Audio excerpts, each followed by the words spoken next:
My name is Eric Johnson, but most people call me EJ. I was 28 when this happened.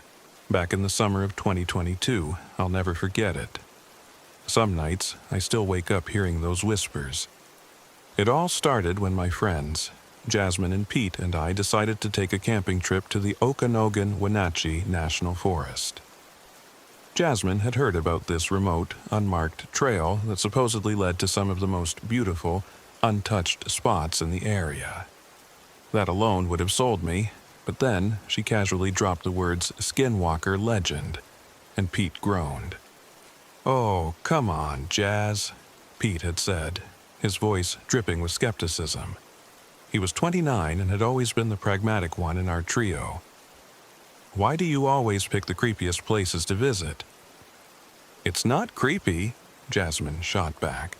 "It's fascinating. You've heard the stories, right? Creatures that can mimic voices, shapes, even people. Just think about it." I didn't care much for the supernatural talk, but I did care about escaping the grind of city life. Plus, Jasmine, who was 26, had a knack for convincing me to do things I wasn't sure about. So, the next Friday, we packed my old RV and drove into the heart of Washington State. The trailhead was remote, just like Jazz promised.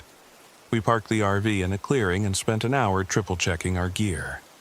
That's when I realized we'd forgotten the lantern and extra batteries. "No big deal," I said, trying to keep things light. "We've got flashlights in the campfire." Pete wasn't thrilled, but didn't argue.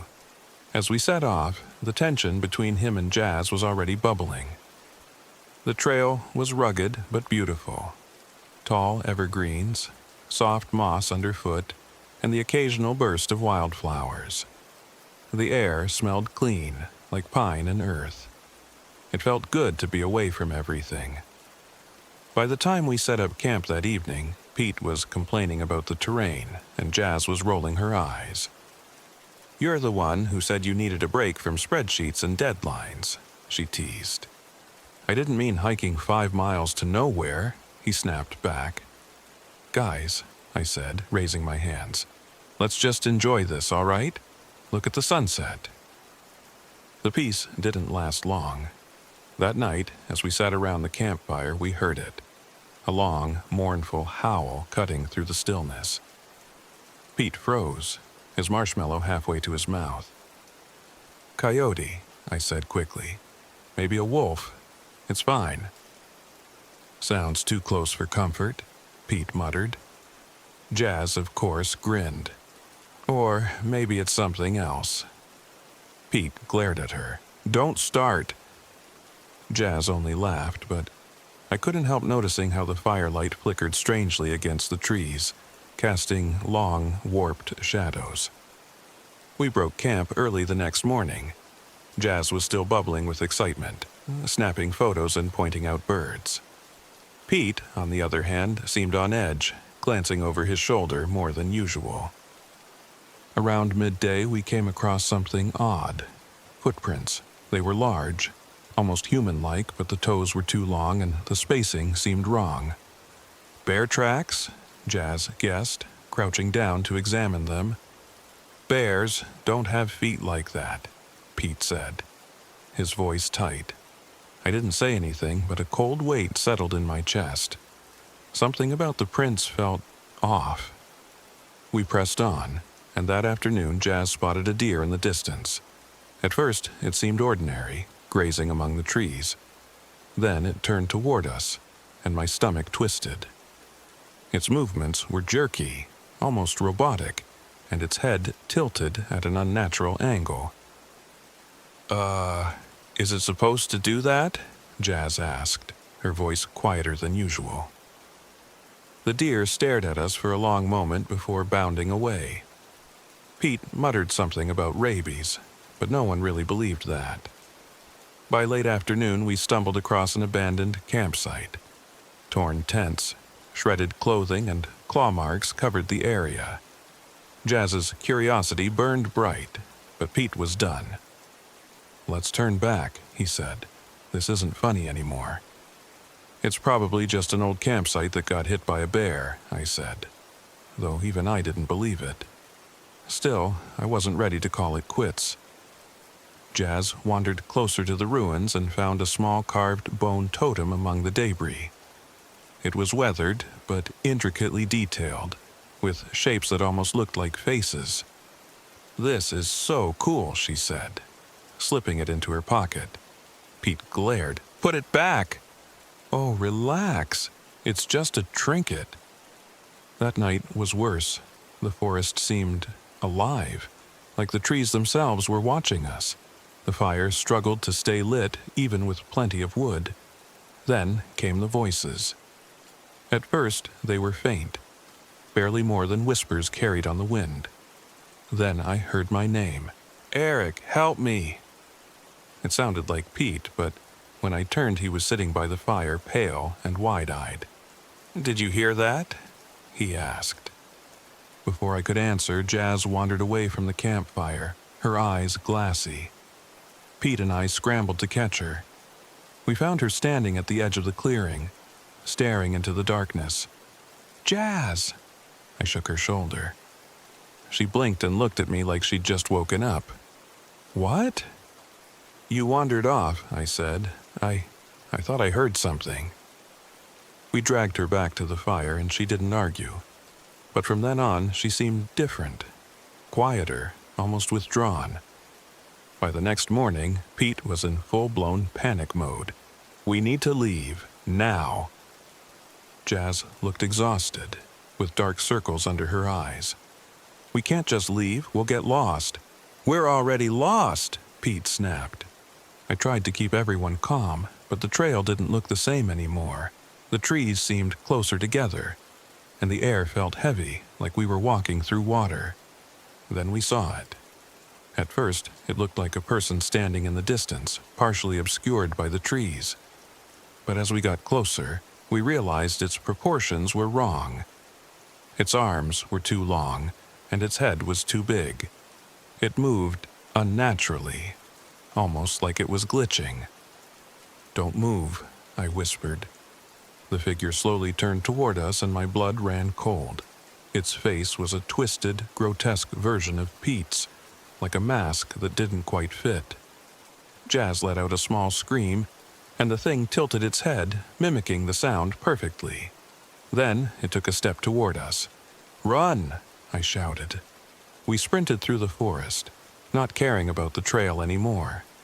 The creature followed, its distorted limbs flailing unnaturally as it moved. Jazz tripped and fell, and Pete and I turned back to help her.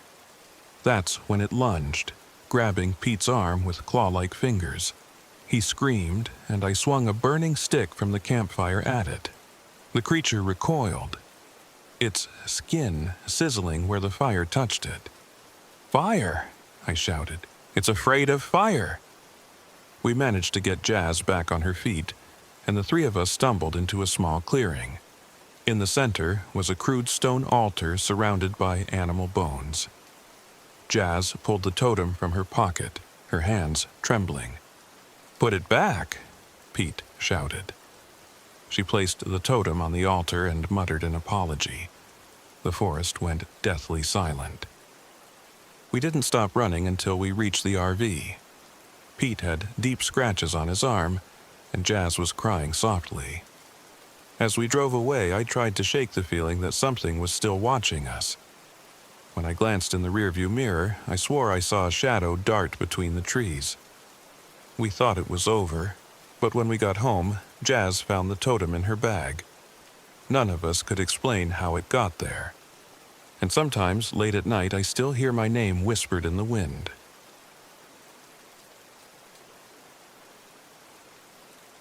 My name is Lauren Mitchell, and I was 34 years old when this happened. I make a living as a travel writer, exploring hidden corners of the country and documenting their beauty. But not every place I visit is beautiful. Some places hide things you can't explain, things you wish you could unsee. This happened in the summer of 2022 when I set out on a solo trip to Capitol State Forest, near Olympia, Washington. It was supposed to be a straightforward assignment. Find a quiet spot, take some photos, and write about the forest's untouched beauty. Capitol State Forest is known for its towering evergreens and secluded trails, perfect for a travel piece, or so I thought. I arrived at the trailhead mid-morning, the air crisp and cool. The drive-up had been peaceful, winding through quiet back roads lined with dense trees. I parked my RV in a small clearing, grabbed my backpack and stepped out. The forest was still, almost unnervingly so. No birds, no rustling leaves, just silence. I double-checked my gear, compass, GPS, notebook, snacks, and water. Everything was in place. The plan was simple: spend 2 nights in the forest, hike some trails, and return with enough material for an article. Before heading in, I met Martha Fisher, an elderly local historian I'd arranged to interview. She lived in a modest cabin near the forest's edge and knew its lore better than anyone. "You ever hear of Devil's Den?" she asked, her voice low. She leaned forward, her weathered hands gripping her mug of tea. I shook my head, intrigued. "Stay clear of it," she warned. "Settlers back in the 1800s, desperate folks, they made a pact with something they shouldn't have. Devil took their minds, their souls. You go there, you'll hear the howls. That's your warning to leave." I smiled politely, chalking it up to local superstition, and thanked her for her time. But her words lingered as I entered the forest. I spent most of the day hiking, noting the unusual silence. It was as if the forest was holding its breath. Around sunset, I found a clearing and set up camp. The fire crackled, and for the first time all day, I felt a bit of comfort. That comfort didn't last. It started with a low howl, faint and distant. A wolf, I thought at first, but the sound wasn't right. It was too deep, too guttural. The howl rose and fell, almost melodic, and then cut off sharply. Silence fell again, heavier this time. I told myself it was nothing. I had work to do, notes to take. But as I sat by the fire, I thought I saw movement in the shadows beyond the trees. My flashlight revealed nothing. I forced myself to laugh. "Imagination's a hell of a thing," I muttered, trying to shake off the unease. The next morning, I pushed deeper into the forest, determined to find the hidden beauty Capitol State Forest was known for. Instead, I stumbled upon something entirely different. The remains of an old settlement appeared out of nowhere. Half-collapsed cabins, overgrown with moss, and a stone well covered in vines. I felt a chill as I wandered through the ruins. The air here felt heavier, oppressive. Among the rubble, I found something unusual. A small, leather-bound journal, its pages yellowed with age. The writing was cramped and uneven, as if the author had been in a rush. It described a brutal winter and a group of settlers driven to desperation. They made a pact with something. A dark entity that promised survival in exchange for obedience. The last entry stopped me cold. It read, "The howling comes every night now. We gave it what it asked, but it wants more. It will not let us leave. God help us." A gust of wind rustled the trees, and I felt exposed, like I was being watched.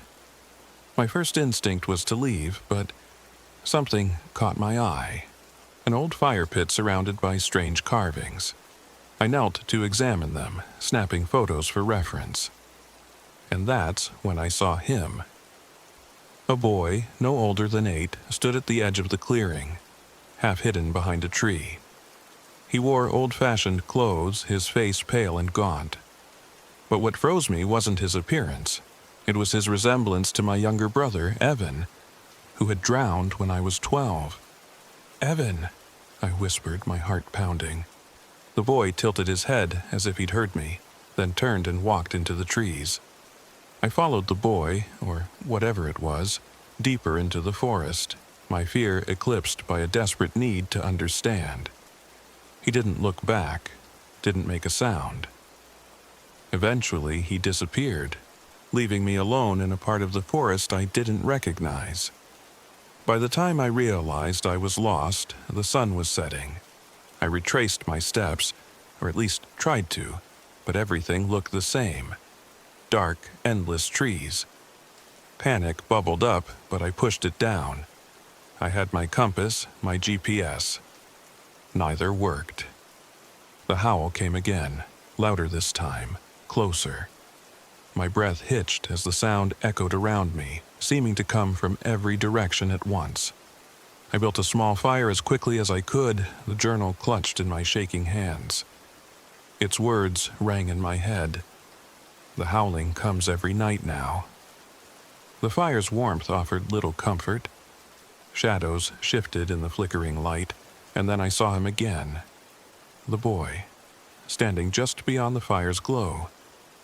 His face was blank, his eyes dull. He pointed to something behind me. I turned slowly, dread knotting in my stomach. A figure stood there, taller than any man, its form shrouded in shadow. Its eyes glowed a sickly red, and its limbs were too long, too thin. It stepped closer, and the boy's voice whispered in my ear, "Run." I didn't need to be told twice. Grabbing my bag, I bolted through the forest, the firelight fading behind me. The howling grew louder, almost deafening, and I swore I heard footsteps, heavy, deliberate, following me. My lungs burned as I stumbled into a clearing. At its center was another fire pit, this one surrounded by bones. The boy was there, standing beside a stone altar. He didn't speak, but his presence felt like a warning. The journal's warnings came flooding back. I dug through my bag, finding a small bag of salt and a handful of iron nails, leftovers from an old camping trip. I formed a crude circle around myself, praying it would work. The entity emerged from the trees, its glowing eyes fixed on me. It stopped at the edge of the circle, growling low and guttural. For a moment, we were locked in a silent standoff. "You can't have me," I said, my voice shaking. The creature let out a deafening roar, and I thought the circle would fail. But then the boy stepped forward, standing between me and the entity. His small hand rested on the altar, and I understood. I took the journal and tossed it onto the altar, lighting it with a match. Flames erupted, and the entity howled in fury, its form flickering like smoke caught in a gust of wind. The boy's face softened, and for a moment, he looked just like my brother again. Then he was gone. I don't remember much of the journey back to my RV. When I finally reached it, dawn was breaking. The vehicle was covered in claw marks, deep gouges in the metal that hadn't been there before. Inside, my GPS and phone flickered to life, as if nothing had happened. As I drove away, the forest faded into the rearview mirror, but the sense of unease lingered. Just before the road curved out of sight, I glanced back one last time. The boy stood at the edge of the trees, his hand raised in a silent farewell. His eyes glowed faintly, and I couldn't tell if it was a warning or a thank you. That night, in the safety of a motel, I heard it again. Faint, distant, but unmistakable. The howl.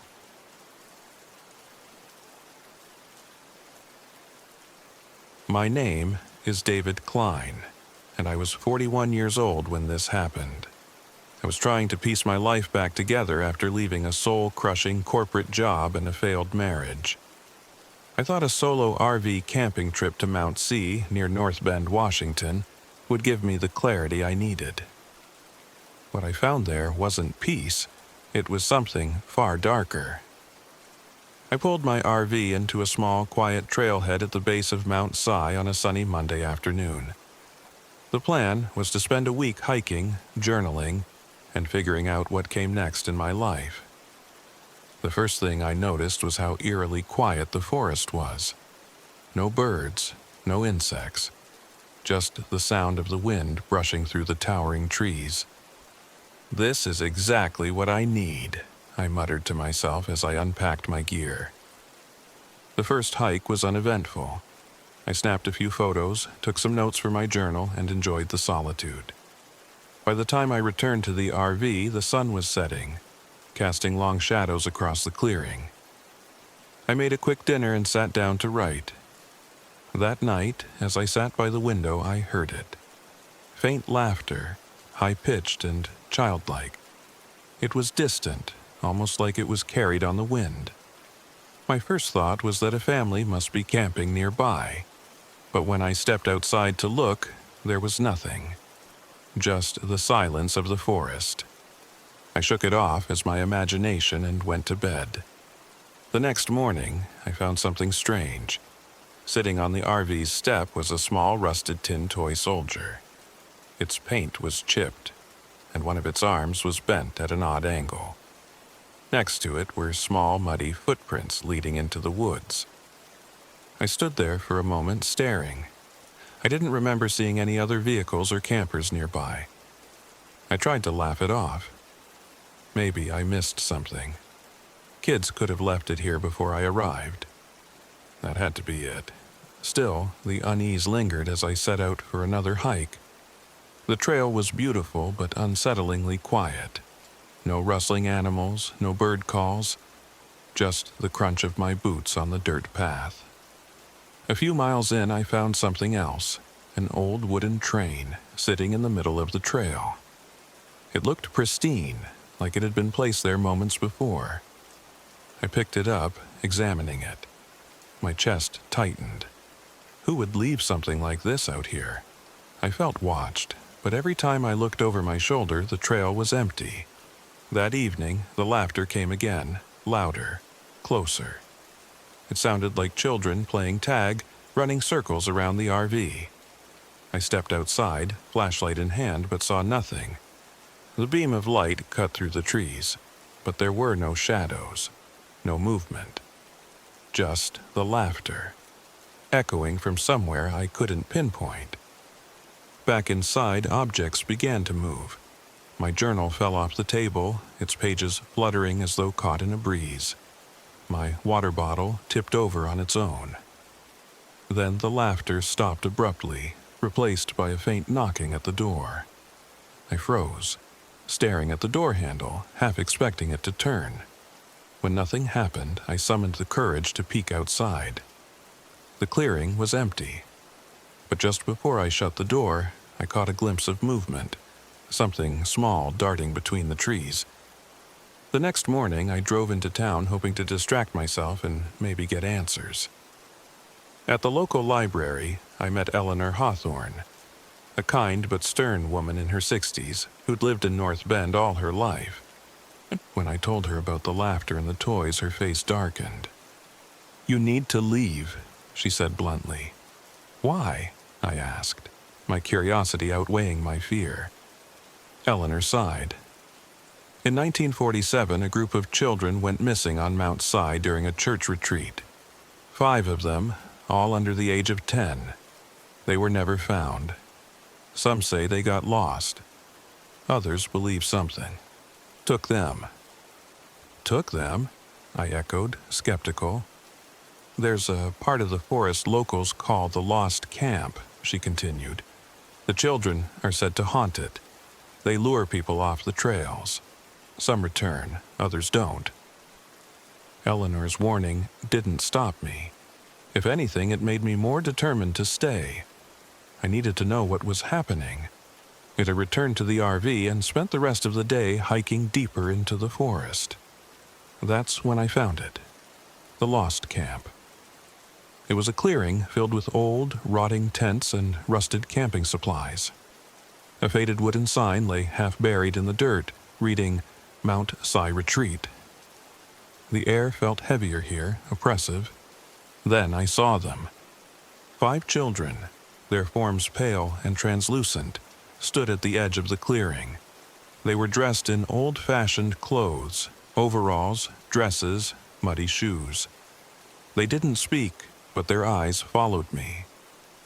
One of them stepped forward, a girl who looked about 10. Her name came to me unbidden, Lila. She smiled sweetly, though her expression sent chills down my spine. "You came to play with us," she said, her voice soft but echoing unnaturally. I wanted to run, but my feet felt rooted to the ground. The children moved closer, circling me. One of them, a boy with a mischievous grin, reached out and touched my arm. His fingers were ice cold. "We're lonely," Lila said. "Stay with us." "I can't," I stammered, backing away. Lila's smile faded. "You can't leave." The forest around me began to change. The trees shifted, twisting into unnatural shapes. Trails I had walked hours ago now looped back on themselves. No matter which direction I turned, I ended up back in the lost camp. Lila explained the truth. The children were trapped by a malevolent spirit that had claimed them years ago. They couldn't leave the forest, and neither could I, unless someone else took my place. I tried to reason with them, but their desperation turned to hostility. The mischievous boy, Tommy, started throwing objects, branches, rocks, trying to corner me. Another child, Maggie, clung to my leg, crying for Mommy. Lila stood still, her eyes filled with sorrow and malice. "It'll be easier if you don't fight." Desperate, I remembered the journal I'd brought. I tore out a blank page and began writing furiously, promising to tell their story if they let me go. For a moment, Lila seemed intrigued, stepping closer to read over my shoulder. While she was distracted, I grabbed a piece of rusted iron from the campsite and formed a protective circle around myself. The children screamed, their forms flickering like static on a broken TV. The forest erupted into chaos. The trees shook violently, and the ground beneath me trembled, but the circle held. With trembling hands, I lit a piece of fabric on fire, burning the journal's page as an offering. The screams stopped, and the children vanished. The forest fell silent once more. I stumbled back to the RV, exhausted and shaken. My GPS worked again, guiding me out of the forest. As I drove away, I glanced in the rearview mirror. Standing at the edge of the trees was Lila, holding the tin soldier. She didn't wave, she just watched. When I got home, I found something waiting for me. My journal, the one I had burned, was sitting on my desk. Its pages were intact except for one new entry at the very end. "Come back soon, we're still waiting." I haven't been camping since.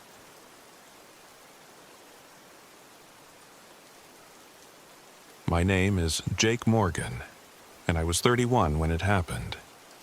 The events I'm about to tell you took place last summer, deep in Mount Baker Snoqualmie National Forest, Washington. To this day, I can't explain exactly what I saw out there, or what it took from us. But I can't stop thinking about it either.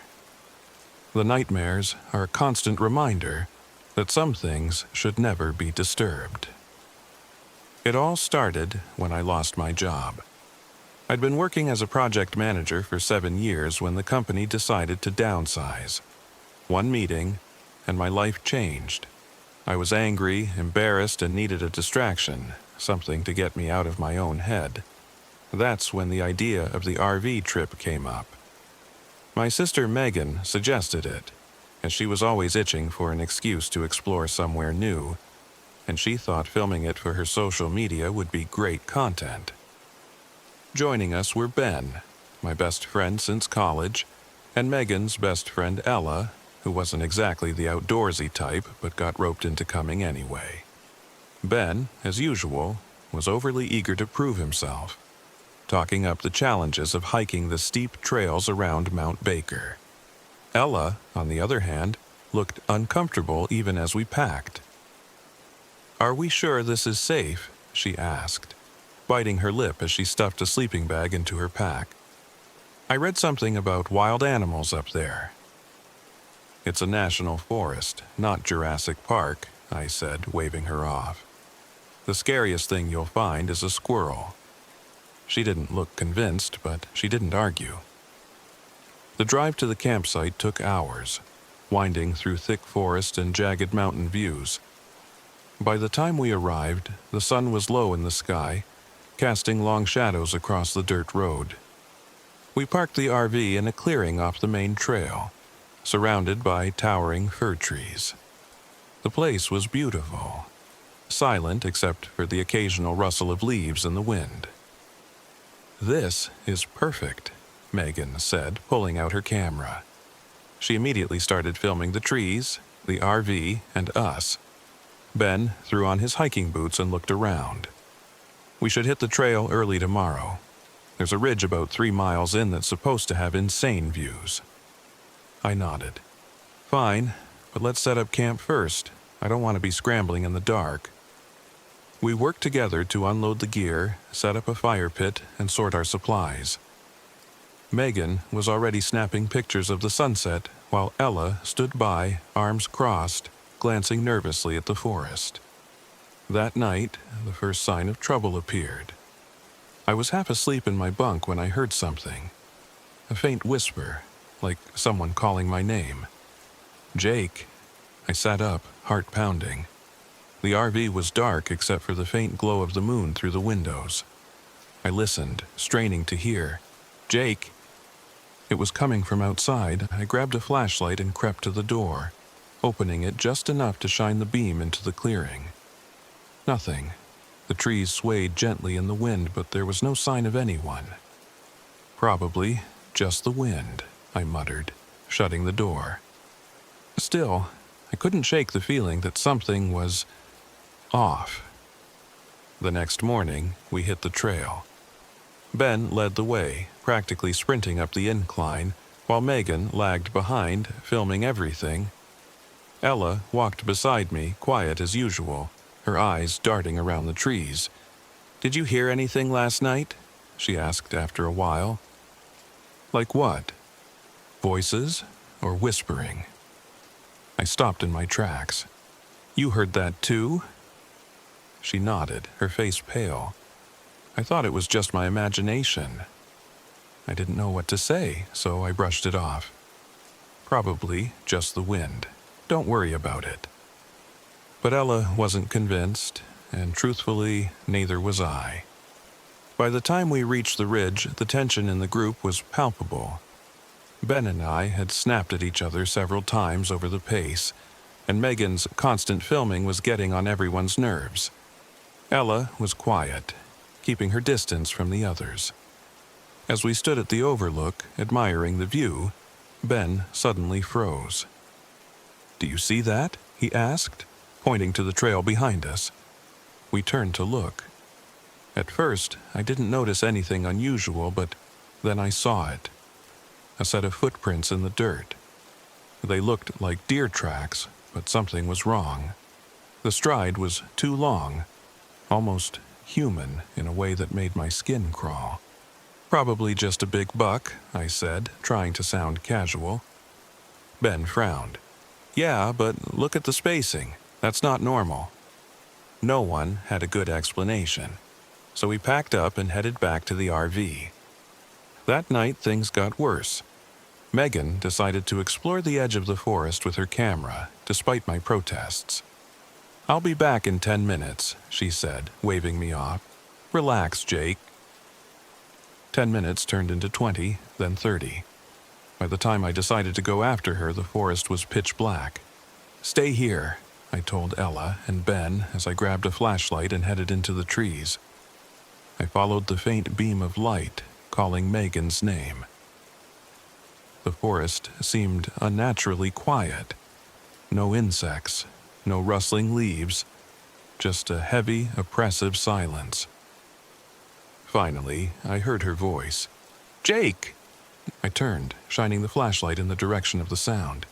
"Megan? Over here." Her voice was faint, coming from deeper in the woods. I followed it, my heart pounding.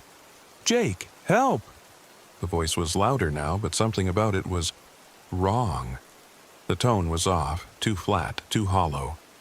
When I finally found her, she was standing in a clearing, her back to me. "Megan!" I called, rushing toward her. She didn't move. "Megan?" I stepped closer, shining the flashlight on her. Her clothes were torn, and her skin was pale, almost gray. When she turned, her face was twisted into a grotesque smile, her eyes wide and unblinking. "Hunger," she whispered, her voice distorted and inhuman.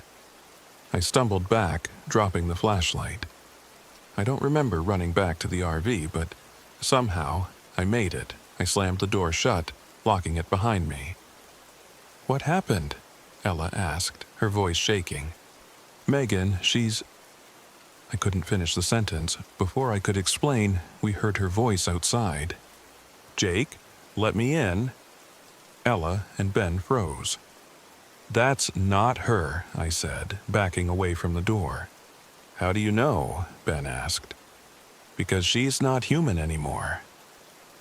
The rest of the night was a blur. The creature, whatever it was, circled the RV, mimicking Megan's voice. At one point, it started banging on the windows, its distorted face pressed against the glass. Ben, in a moment of panic, decided to confront it. "We can't just sit here," he shouted, grabbing a hunting knife and throwing open the door. "Ben, no!" I yelled. But it was too late. He disappeared into the darkness, and moments later, we heard his screams.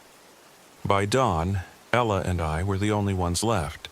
The RV was scratched and dented, and the air was thick with the stench of decay. "I saw symbols on the trees," Ella said suddenly. "Yesterday, on the trail. They looked like wards or something. Maybe they can protect us." Desperate, we carved the symbols into the RV's exterior, using whatever tools we could find. The scratching and banging stopped, but we knew it was only a matter of time before the creature returned. We left as soon as the sun rose, abandoning everything but the RV. To this day, I don't know what happened to Megan and Ben, but I know they're gone. The forest took them, and it almost took us too.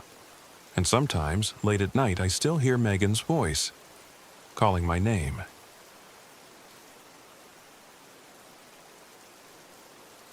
My name is Caleb Foster, and I was 29 years old when it happened. It was supposed to be a routine trip, just another assignment for the travel magazine I'd been freelancing with for years.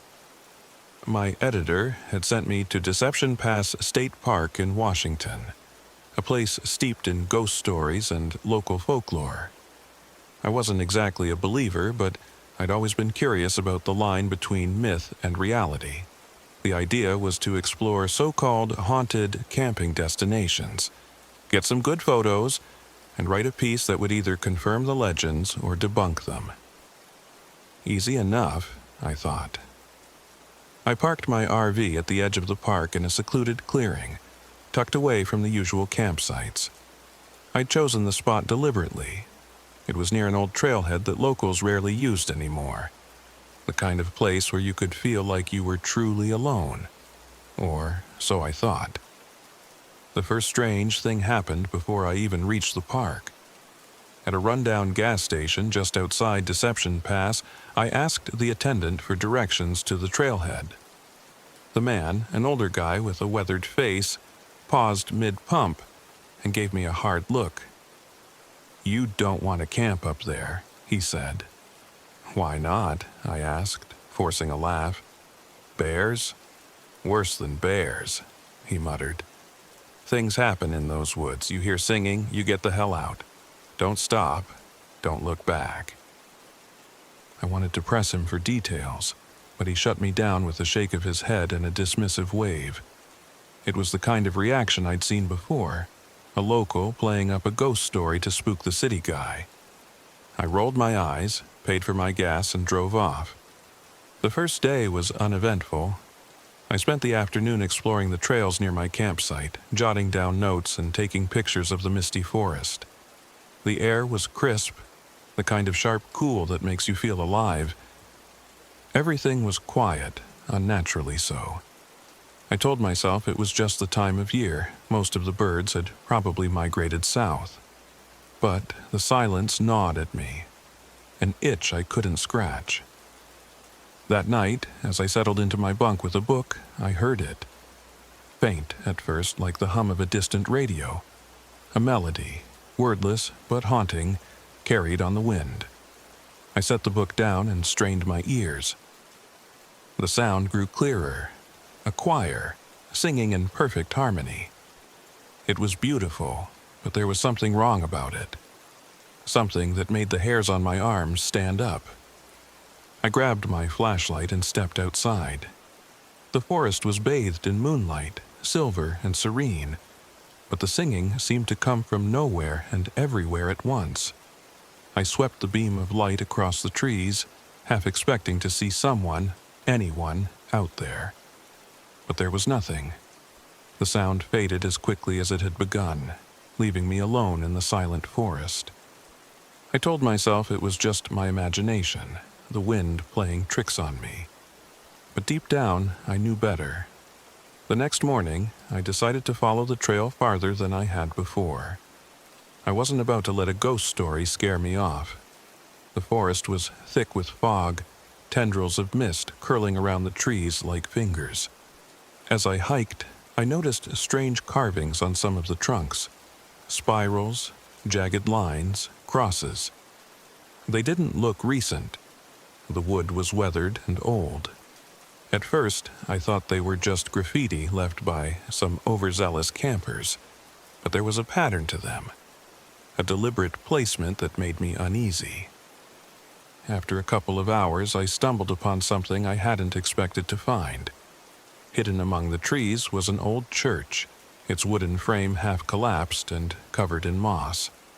The windows were shattered, the door hanging off its hinges.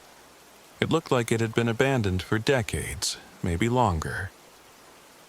Curiosity got the better of me. I stepped inside, my boots crunching on broken glass and rotting wood. The air inside was heavy, thick with the smell of decay. The walls were lined with faded murals, saints with hollow eyes and faces twisted in agony. At the center of the room stood an altar, its surface scorched and blackened. Behind it was a rusted bell, its surface pitted and scarred.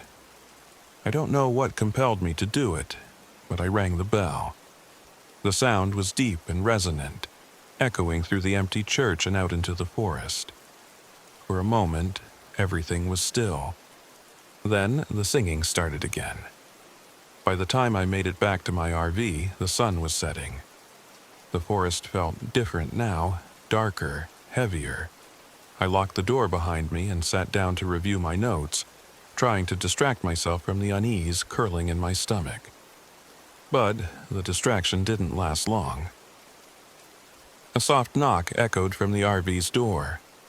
I froze. I wasn't expecting anyone, and I hadn't seen another soul all day. Slowly, I stood and peered out the window, but there was no one there. Just the trees, swaying gently in the breeze.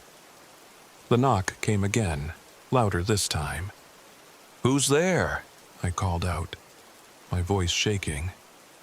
No answer. Just the faint sound of the choir growing louder. I grabbed my flashlight and yanked the door open, shining the beam into the darkness. The forest was empty, but the ground outside was marked with footprints. Muddy, bare footprints that circled the RV before disappearing into the trees. That night was the longest of my life. The singing didn't stop, and the lights started appearing just after midnight. At first, I thought they were lanterns, swaying in the distance. But as they drew closer, I realized they weren't lights at all. They were figures, translucent and ghostly, their mouths open in silent song. I tried to ignore them, tried to tell myself I was dreaming, but the fear was too real. By dawn, I was exhausted, my nerves frayed to the breaking point. I decided I couldn't stay another night. Whatever was out there, I didn't want to find out. As I packed up my things, I noticed something strange. My map, which had been sitting on the RV's dashboard, was covered in red ink. Symbols like the ones I'd seen carved into the trees were drawn over the map, marking a path deeper into the forest. I didn't remember drawing them, and the thought that someone, or something, had been inside my RV while I slept made my skin crawl. Against my better judgment, I decided to follow the path. I had to know what was going on. I had to understand. The trail led me back to the church. This time, I noticed a trapdoor beneath the altar, its edges concealed by dirt and debris. I hesitated, every instinct screaming at me to turn back, but I couldn't. I had to see. The trapdoor opened with a groan, revealing a narrow staircase that descended into darkness. I climbed down, my flashlight casting weak beams against the damp walls. At the bottom was a cavern, its floor littered with bones and tattered robes. The smell was overwhelming, a mix of rot and something metallic like blood. And then I saw them. Figures in choir robes, their skeletal frames glowing faintly in the darkness. Their jaws were unhinged, stretched impossibly wide, and their empty eye sockets seemed to follow me. They stood in a perfect semicircle, their song rising in pitch until it was almost unbearable. I stumbled back, the flashlight slipping from my hands and clattering to the ground. The light flickered, then went out. I don't remember how I made it out of that cavern. The next thing I knew, I was outside, the sun high in the sky. My RV was still there, scratched and dented but intact. I climbed inside, slammed the door, and drove as fast as I could back to civilization. I never finished the article. I never told anyone what I saw. But sometimes, late at night, I hear it. The choir singing softly in the distance. And I know they're still out there waiting.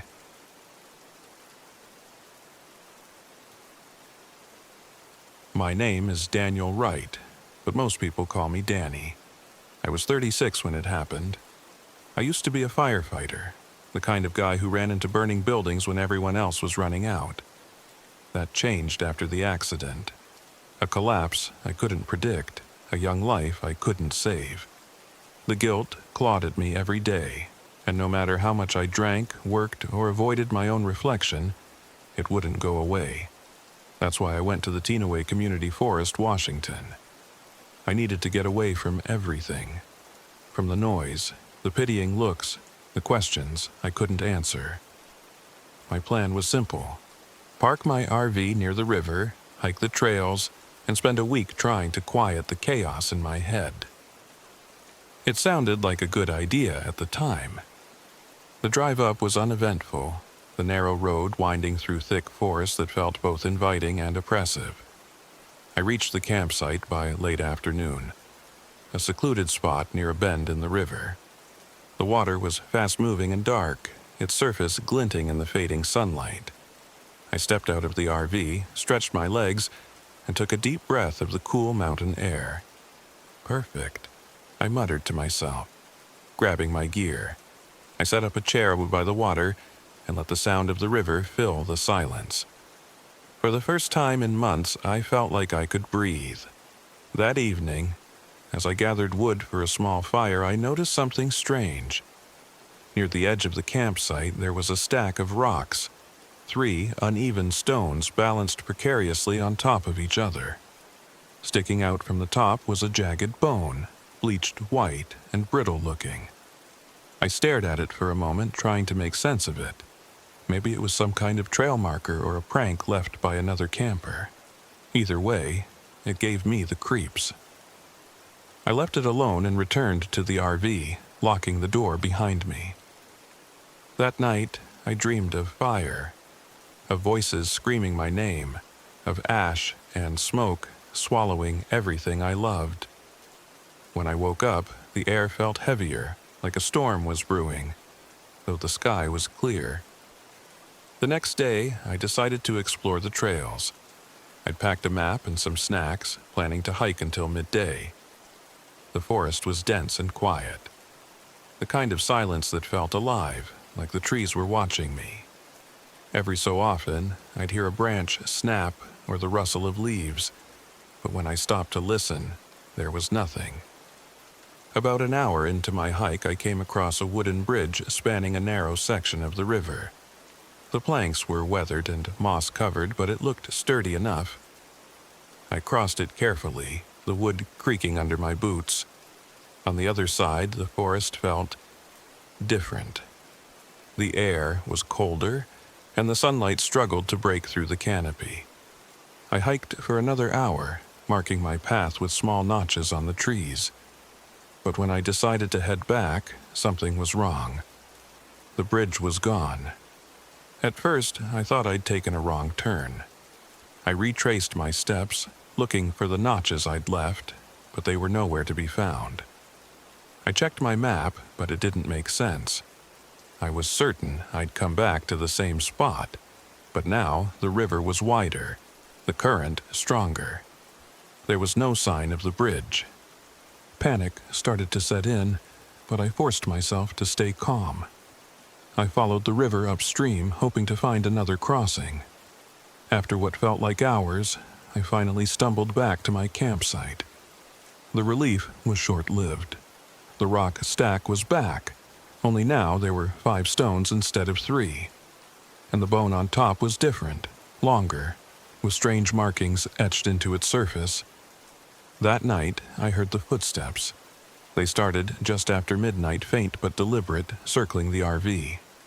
I sat up in my bunk, straining to hear. The sound was steady, slow, like someone, or something, was walking around the campsite. I grabbed my flashlight and opened the door. "Hello?" I called out, shining the beam into the darkness. No answer, just the sound of the river and the wind in the trees. I stepped outside, my boots crunching on the gravel. The flashlight caught a glint of something in the mud near the RV. Footprints. Boot prints, to be exact, and not mine. They circled the RV and led toward the river, where they disappeared into the water. A chill ran down my spine. I wasn't alone out here. The next morning, I found the map on my dashboard covered in red ink. Symbols like the ones I'd seen on the bone were scrawled across it, marking a path that led deeper into the forest. I hadn't put them there, and the thought of someone, or something, inside the RV while I slept made my stomach churn. Against my better judgment, I decided to follow the path. Part of me wanted to leave, to pack up and never look back. But something about the symbols felt important, like they were leading me toward answers. The trail led me back to the river, where the bridge had reappeared. It looked worse than before, the planks warped and rotting. A voice in my head told me not to cross, but I couldn't turn back now. As I stepped onto the bridge, a wave of nausea hit me. The air around me grew thick, suffocating, and the sound of the river faded into a low hum.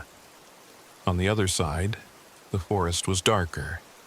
The trees gnarled and twisted. It felt like stepping into another world.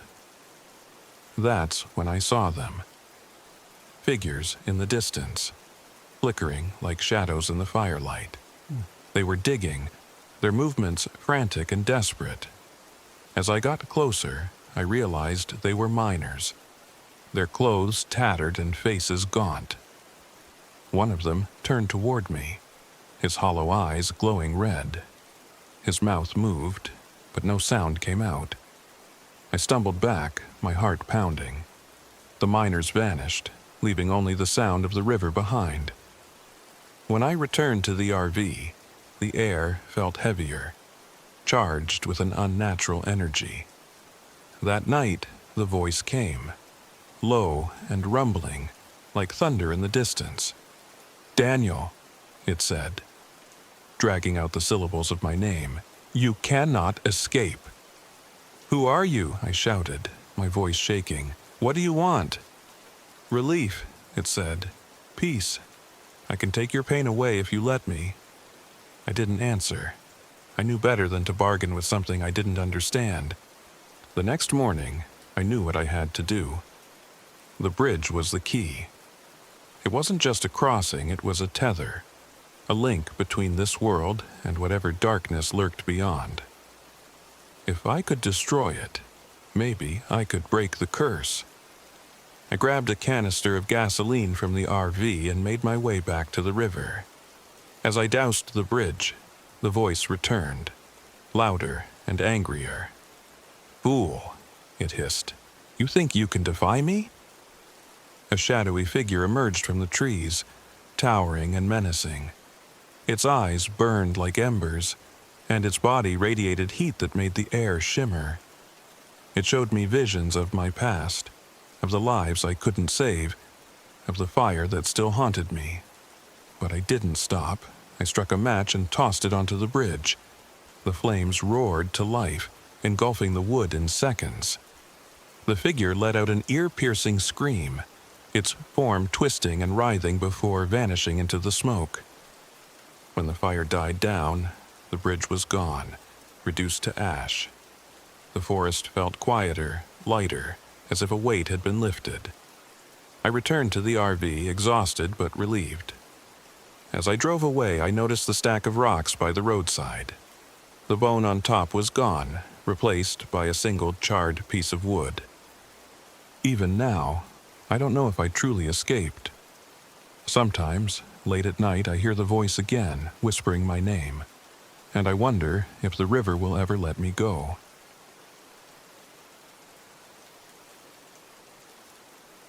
My name is Mike Thompson, and I'm 38 years old. This happened about a year ago, on what was supposed to be a peaceful weekend camping trip with my family in Capitol Forest, Washington. I've seen a lot in my life, but nothing prepared me for what we encountered in those woods. It started as a simple idea: disconnect, bond with the kids, and spend some time away from the chaos of the world.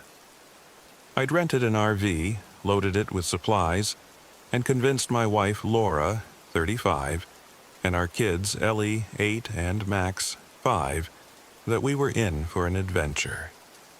I was determined to make this trip memorable, but I had no idea how much it would haunt us. We arrived at the forest late Friday afternoon. The air was crisp and fresh, the sun peeking through the thick canopy of evergreens. Ellie and Max were buzzing with excitement as they ran around, chasing each other near the RV. Laura set up chairs while I worked on a fire pit. Capitol Forest was quieter than I expected, the kind of silence that made you feel like you were truly alone in the wilderness. After dinner, as the sky turned orange and purple, Ellie and Max asked to explore. "Not too far," Laura warned, her voice edged with concern. "Stay where we can see you." They darted off toward the tree line. I could hear their giggles echoing as I sat down with Laura by the fire. We were sipping coffee and enjoying the stillness when Ellie returned, her cheeks flushed with excitement. "Daddy, we met some new friends," she exclaimed, pointing toward the forest. "Friends?" I asked, frowning. "Yeah, Rose and Henry. They're playing near the creek," she said, her voice light and happy. Laura and I exchanged a look. We hadn't seen or heard anyone nearby all evening. "Where are they from?" Laura asked cautiously. Ellie shrugged. "They didn't say. They're nice, though." "Can we go back?" "No," Laura said firmly. "It's getting dark. Stay close to the RV." Ellie pouted but obeyed, and Max stayed unusually quiet as we got the kids ready for bed. I was woken up that night by something faint. Whispers. They were so soft I thought they were part of a dream until I sat up and realized they were coming from outside. I nudged Laura awake and we both strained our ears. Laughter, light and melodic, floated through the air. "Ellie?" Laura called softly, but there was no response. I grabbed a flashlight and stepped outside, scanning the area. The fire pit's embers glowed faintly, casting long shadows, but there was no one there. Just the tall, looming trees and the creek babbling in the distance. "Probably just animals," I muttered, trying to reassure myself. The next morning, Ellie and Max were acting strange. Ellie was quieter than usual, and Max sat at the RV's small table, humming a tune I didn't recognize.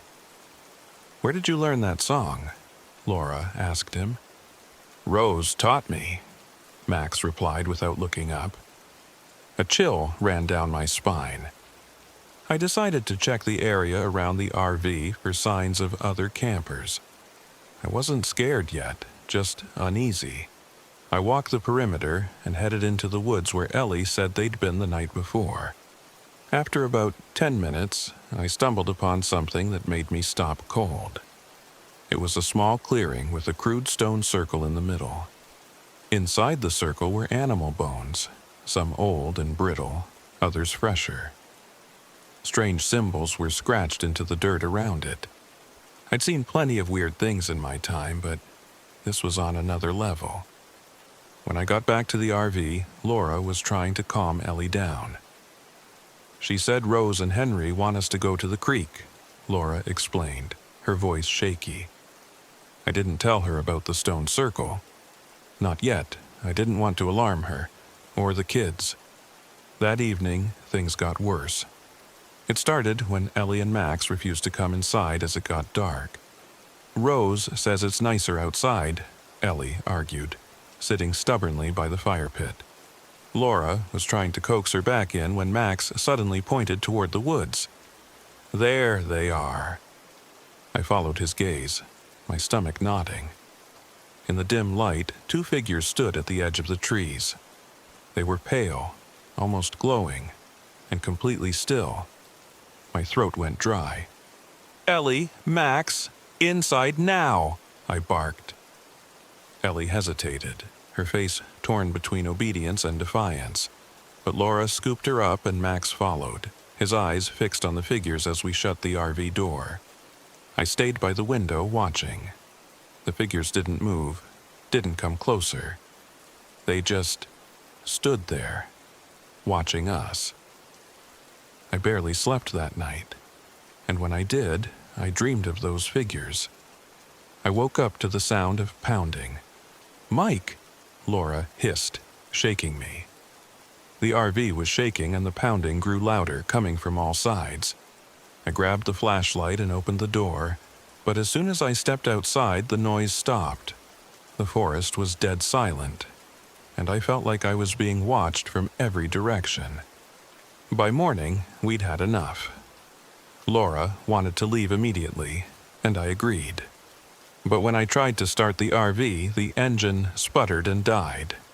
I cursed under my breath and went outside to check the engine.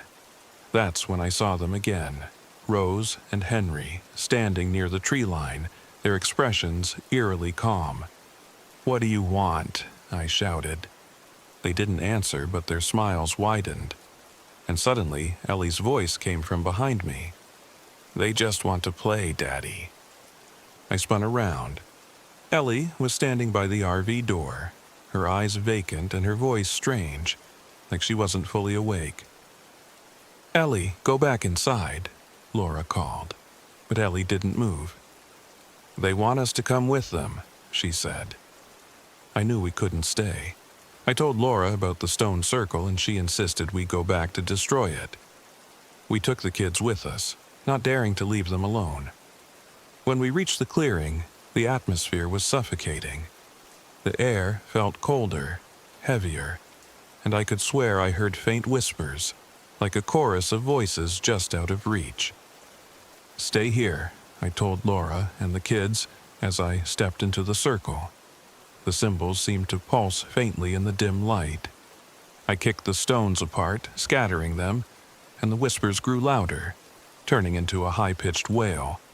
The kids screamed, and I turned to see Rose and Henry standing just a few feet away, their faces twisted into grotesque masks of rage.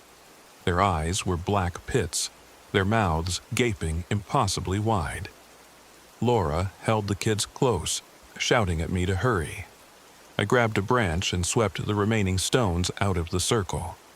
Rose and Henry let out a deafening scream and vanished, dissolving into the air like smoke.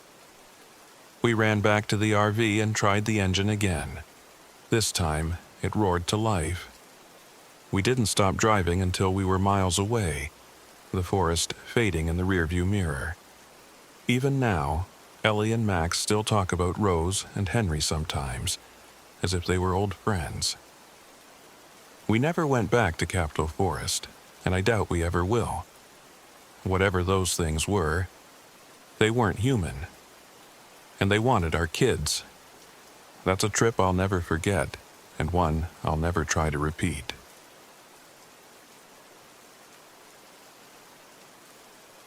My name is Sarah Fields, and I'm 41 years old.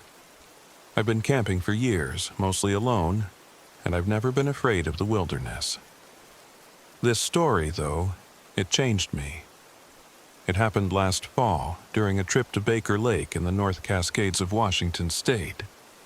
I was there to scatter my husband's ashes.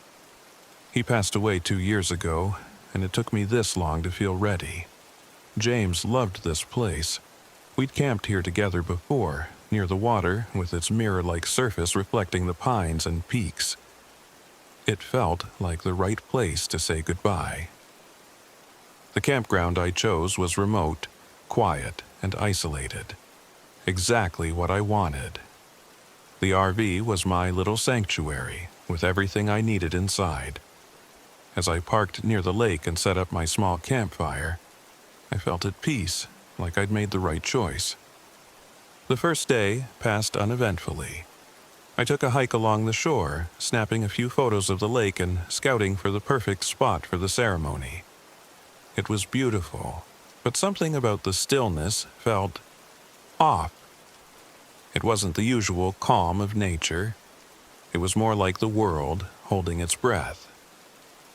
I chalked it up to my imagination and headed back to the RV as the sun began to set. That's when I heard it, the faintest sound of rustling in the woods behind me. I paused, scanning the trees. Probably a deer, I muttered to myself. But the hairs on the back of my neck stood on end. The rustling followed me all the way back to camp. That night, as I sat by the fire, the uneasiness grew. The only sounds were the crackling flames and the occasional lap of water against the shore. It was too quiet. No crickets, no owls. Just silence. I turned in early, locking the RV door behind me. Around 3 a.m., I woke up to the sound of someone calling my name. "Sarah." It was faint, barely a whisper, but I heard it. My heart started racing. I sat up, listening, and there it was again. "Sarah." I grabbed my flashlight and peered out the window. Nothing. Just the darkness pressing against the glass. The voice came again, softer now, almost pleading. "Help me." It sounded like James. I froze, my brain trying to rationalize what I was hearing. James was gone, I knew that. But the voice, it was his, down to the way he used to call my name. The next morning, I stepped outside to find muddy footprints circling the RV. They weren't human, too large, with claw-like impressions at the tips. My stomach churned. I couldn't explain them, and part of me didn't want to try. I spent the day trying to shake off the fear. I hiked further down the lake, hoping to find some trace of other campers or signs of wildlife. Instead, I found something much worse. About a mile from my camp, in a clearing near the shore, I saw a tree with strange carvings. They were crude, almost like scratches, forming symbols I didn't recognize. At the base of the tree were piles of stones, arranged in a deliberate circle. Bones, small ones, probably from birds or small mammals, were scattered around the stones. The air felt heavy, like a weight pressing down on me. I didn't stick around. That evening, the uneasiness turned into dread. As the sun set, I saw a figure on the far side of the lake. It stood perfectly still, just a shadow against the fading light.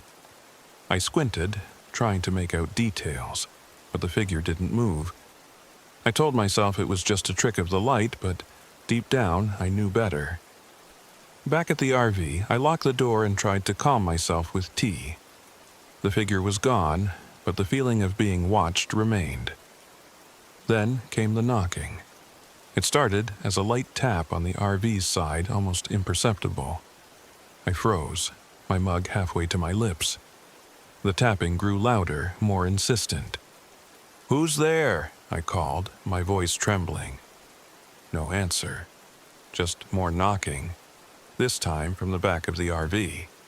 I grabbed the flashlight and cautiously opened the door, shining the beam into the darkness. Nothing. The knocking stopped as soon as I stepped outside. That's when I saw it. A figure stood at the edge of the trees, its shape gaunt and unnatural. Its limbs were too long, its head tilted at an impossible angle. My flashlight caught its eyes, black, empty voids that seemed to swallow the light. I backed into the RV and slammed the door, locking it again. The knocking resumed, this time all around me. I barely slept that night. By morning, I'd made up my mind to leave, but when I tried to start the RV, the engine sputtered and died. "Come on," I muttered, turning the key again and again. Nothing. I stepped outside to check the engine and felt the air grow cold, unnaturally so for the time of day. "Sarah?" The voice was back, closer now. I spun around, but no one was there. I noticed the muddy footprints again, leading from the lake to my RV. My hands were shaking as I opened the hood and checked the engine. Everything seemed fine, but the RV wouldn't start. Then I saw it again, just beyond the trees. The same gaunt figure watching me. But this time it moved. It stepped closer, its movements jerky, like a marionette pulled by unseen strings. And then it spoke, but the voice was all wrong. "Help me, Sarah." It sounded like James again, but distorted as if coming from a broken radio. I ran back to the RV, heart pounding, and remembered the symbols I'd seen on the tree. Something about them felt important, like a warning or a solution. Armed with a lighter, a bundle of sage I'd brought for the ceremony, and every ounce of courage I had left, I went back to the tree. The air grew colder with every step. When I reached the clearing, the creature was there, standing just outside the stone circle. It watched me, its head cocked to the side, its black eyes gleaming. I lit the sage and held it high, letting the smoke drift toward the tree. The creature hissed, a sound that made my skin crawl, and took a step back. I kicked the stones apart, scattering the circle, and the creature let out a guttural scream. The sound was deafening, echoing through the forest. It lunged toward me, but stopped short as the last stone rolled away. Its body twisted and contorted, dissolving into shadow before my eyes. When I returned to the RV, the engine started on the first try. I didn't look back as I drove away. I scattered James's ashes at a roadside clearing miles from the lake. As I let the wind carry him away, I whispered a promise. I wouldn't let my grief make me vulnerable again. Even now, I can't explain what happened at Baker Lake. But I know one thing for sure. There are things in the wilderness that don't belong to this world. And they know when you're alone.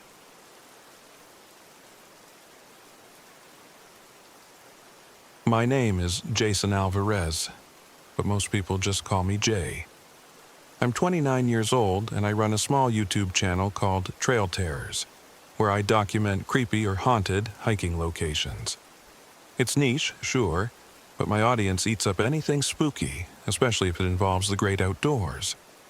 A year ago, I went to the Gifford-Pinchot National Forest in Washington to explore a remote trailhead rumored to be cursed. I'd read about it in an obscure hiking forum. Someone claimed the place was haunted by a forest spirit tied to a betrayal centuries ago. The story wasn't clear, something about a group of settlers who lured a guide into the woods and abandoned him, leaving him to die.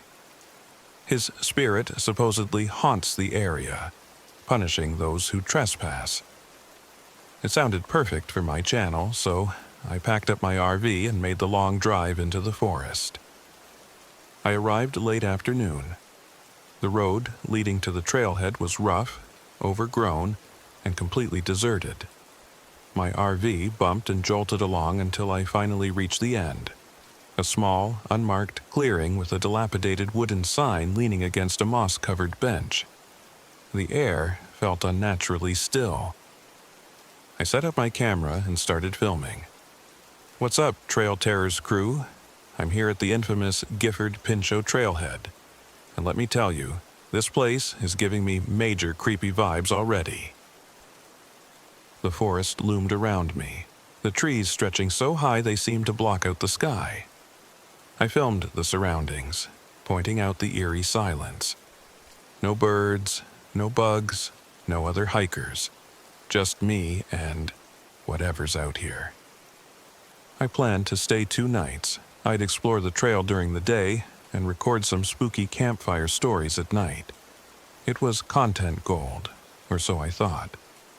That first night, as I reviewed my footage, I heard faint footsteps outside the RV. I froze, listening. The sound was slow, deliberate, like someone pacing just beyond the headlights. "Hello?" I called, grabbing my flashlight. The footsteps stopped. I scanned the area, but there was nothing out there. Just the tall, unmoving trees. I laughed nervously, chalking it up to an animal, and went back inside.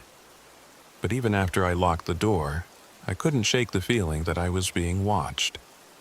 The next morning, I hit the trail with my gear, narrating as I walked.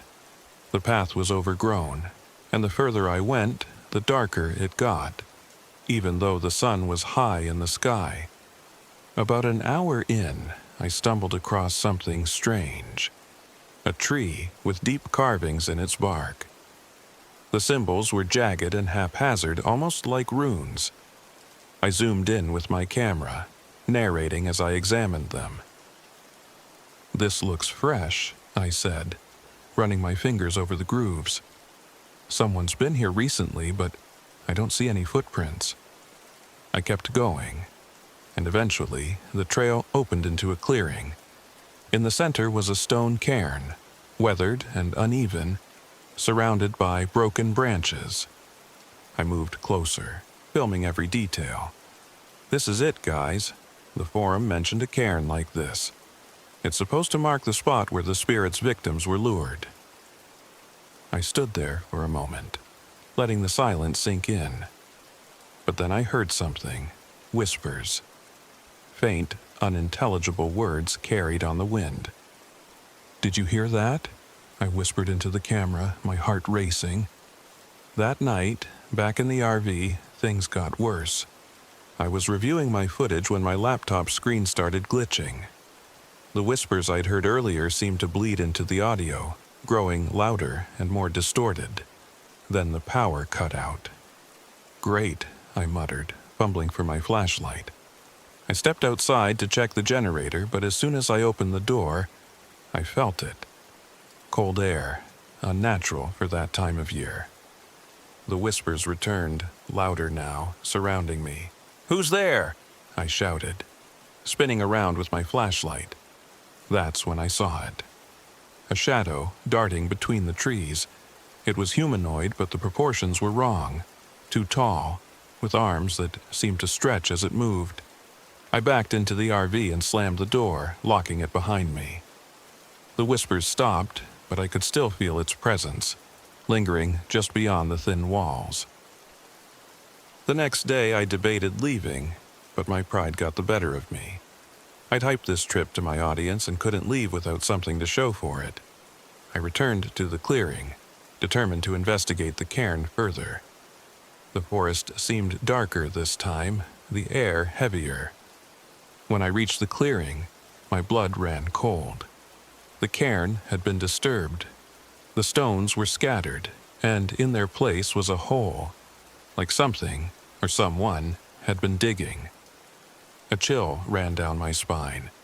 I felt exposed, vulnerable. Then I heard it, my own voice. "Jay, why did you come here?" It came from behind me. I spun around, heart pounding, but no one was there.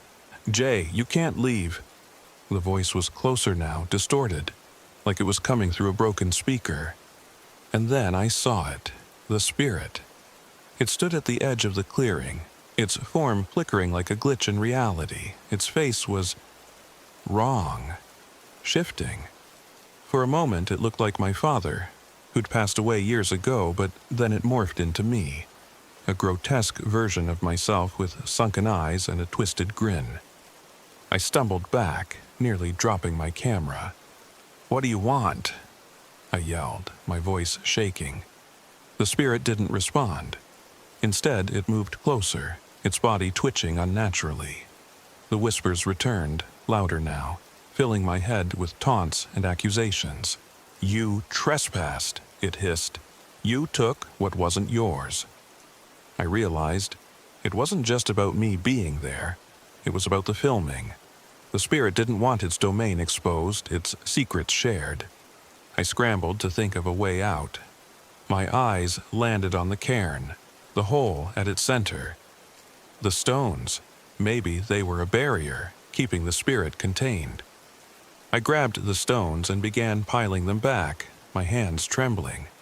The spirit screamed, a sound so piercing it felt like my skull would split. "You can't undo this," it roared. I ignored it, focusing on the cairn. With each stone I placed, the whispers grew fainter, the spirit's form flickering like a dying light bulb.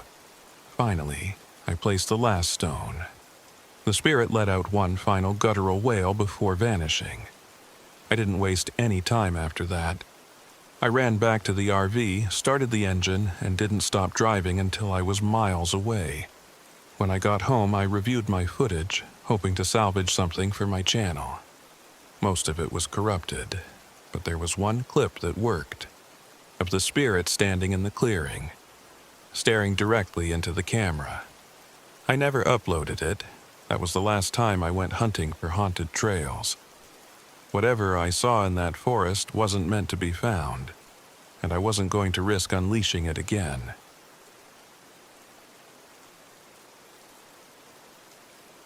My name is Claire Fisher, and I'm 32 years old. This happened 2 summers ago during a solo RV trip through Washington State. I've always considered myself a practical person, someone who doesn't scare easily. But what I experienced at Stetattle Creek changed the way I see the world and myself forever.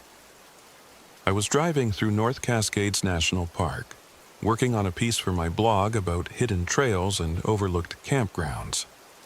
The Stetattle Creek Trail seemed perfect, beautiful, isolated, and relatively unknown. A grizzled park ranger I met earlier in the day, Brian Elwood, tried to warn me off. "Most folks avoid that place," he said, leaning heavily on the counter of the tiny ranger station. His eyes seemed to weigh me down. "Strange things happen around that creek. People hear laughter, see things that don't belong. Some don't come back." I smiled politely, brushing it off as local folklore. "I'm sure I'll be fine." Brian sighed. "If you insist on going, camp somewhere else. You don't want to be near the water after dark." The road to the creek was rough, barely more than a dirt track cutting through dense forest. My RV bounced and jolted over deep ruts until it finally got stuck in soft mud near a bend in the trail. Swearing under my breath, I jumped out to assess the damage. The sun was already low, casting long shadows that seemed to stretch endlessly between the trees. I grabbed a shovel from the back and started digging the tires out, my muscles burning as I worked. By the time I managed to free the RV and park it on firmer ground, night was closing in. The clearing I chose was just wide enough for the RV, with a narrow path leading to the creek. After setting up camp, I tried to relax. The forest was eerily quiet. No rustling leaves, no chirping insects. I told myself it was just the stillness of deep wilderness, but a part of me couldn't shake the feeling that the silence was unnatural. I ate dinner inside the RV and started jotting down notes for my blog. The stillness pressed against the windows like an unwelcome guest. Then I heard it. Faint, distant laughter, like children playing. I froze, my pen hovering over the page. The laughter grew louder, echoing through the trees. Gathering my courage, I grabbed my flashlight and stepped outside. The air was cool and heavy with the scent of pine and damp earth. "Hello," I called, the beam of light slicing through the darkness. The laughter stopped. I stood there, listening, but the only sound was the distant gurgle of the creek. Shaking my head, I told myself I was imagining things and went back inside. The next morning, I found wet footprints circling my RV. Small, barefoot prints that shouldn't have been there. My stomach tightened as I knelt to examine them. They were fresh, leading toward the creek. I wanted to leave, but my stubborn streak kicked in. I hadn't driven all this way to turn tail at the first sign of weirdness. Still, I couldn't shake the unease. I decided to hike along the creek and get a feel for the trail. It was supposed to be a beautiful spot, and I figured a walk might clear my head. I tucked my notebook into my backpack, slipped on my hiking boots, and set off. The trail wound through dense woods, the creek bubbling softly beside me. I felt like I was being watched, though every time I turned around, the path behind me was empty. About a mile in, I spotted something glinting on the ground near the water. It was an old, rusted toy boat. I picked it up, turning it over in my hands. The metal was cold, and a strange chill ran through me as though the air around the creek had dropped several degrees. A faint sobbing sound drifted on the wind, and I whipped around, scanning the trees. "Hello," I called again, my voice trembling. No answer, just the creek's murmur and that soft, ghostly sobbing. I shoved the toy into my backpack and hurried back to camp. That night, the children appeared. I was lying in bed, unable to sleep when I heard the laughter again, closer this time. My skin prickled as I sat up and peered out the window. 3 figures stood at the edge of the clearing. Children, their faces pale and indistinct. They were watching me. I grabbed my flashlight and opened the door, my breath catching in my throat. "Who's there?" I demanded, stepping outside. The children didn't move. Their shapes flickered, as though they weren't entirely solid. I wanted to run, but my feet wouldn't obey. One of them, a girl with long dark hair, raised a hand and pointed toward the creek. Then, just like that, they vanished. I didn't sleep that night. By dawn, I'd convinced myself it was a dream, the product of stress and an overactive imagination. But when I stepped outside, I found my campsite in disarray. My gear was scattered, my campfire stones overturned. The footprints were back, leading toward the water. I needed answers. Back at the ranger station, I demanded to know more. Brian seemed unsurprised when I told him what had happened. "You saw them, didn't you?" he said quietly. I nodded, my hands trembling. He sighed, running a hand through his graying hair. "The creek took them years ago. 3 siblings, Sammy, Annie, and Peter. Their parents were distracted, and the kids wandered off. By the time anyone noticed, it was too late. The water was swollen from the spring melt. Their bodies were never found." I felt a cold knot form in my stomach. "Why are they still here?" Brian hesitated. "Spirits like that, they're restless. They want something they can't have. Sometimes they try to take it. I should have left then, but I couldn't. Something was keeping me tied to that place. Curiosity, guilt, maybe a lingering sense of defiance. I drove back to the clearing, determined to finish what I'd started. The children came again that night. This time, they didn't stay at the edge of the clearing. They circled closer, their laughter sharper, tinged with malice. "Why are you here?" I shouted, clutching my flashlight. The beam passed through them like smoke. The girl pointed to the creek again, her pale face full of sadness and hunger. The pull toward the water was irresistible. I grabbed the rusted toy boat from my backpack and followed the children. The forest seemed to close in around me, the air thick and suffocating. When I reached the creek, The children stood on the opposite bank, their forms shimmering like heat waves. The water rippled unnaturally, and a soft voice whispered in my ear, "Come, play with us." I stepped into the icy water, the current tugging at my legs. The whispers grew louder, more insistent. Suddenly, something cold and strong wrapped around my ankle, pulling me down. I screamed, thrashing against the invisible force. A pair of hands grabbed me and yanked me out of the water. I gasped for air, coughing and shivering. Brian stood over me, his face pale. "Are you insane?" he snapped, pulling me further from the creek. "They almost had you." The children's forms flickered and dissolved into the mist as Brian dragged me back to the RV. I left the next morning, not bothering to pack properly. As I drove away, the toy boat sat on the passenger seat, wet and gleaming as though it had just been pulled from the water. Even now, I can't explain why I didn't throw it away. Maybe some part of me still feels tied to those children, to the creek that claimed them. Or maybe I know they'll never really let me go.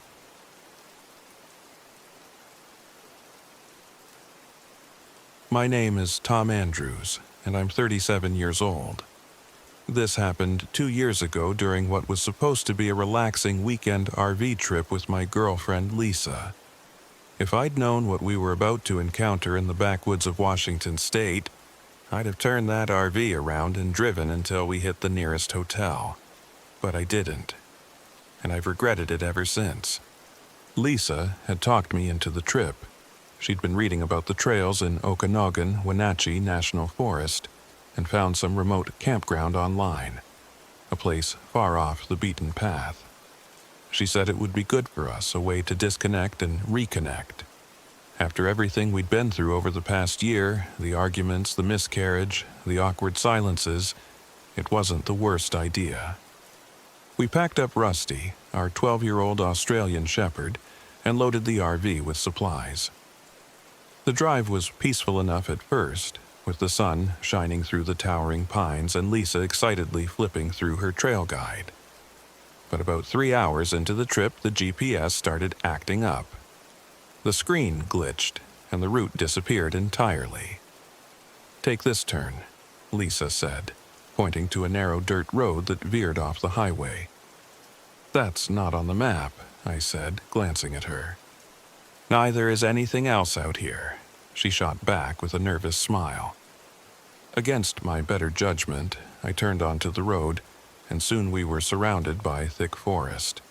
The further we went, the worse the road got. Deep ruts jostled the RV, and low-hanging branches scraped against the sides.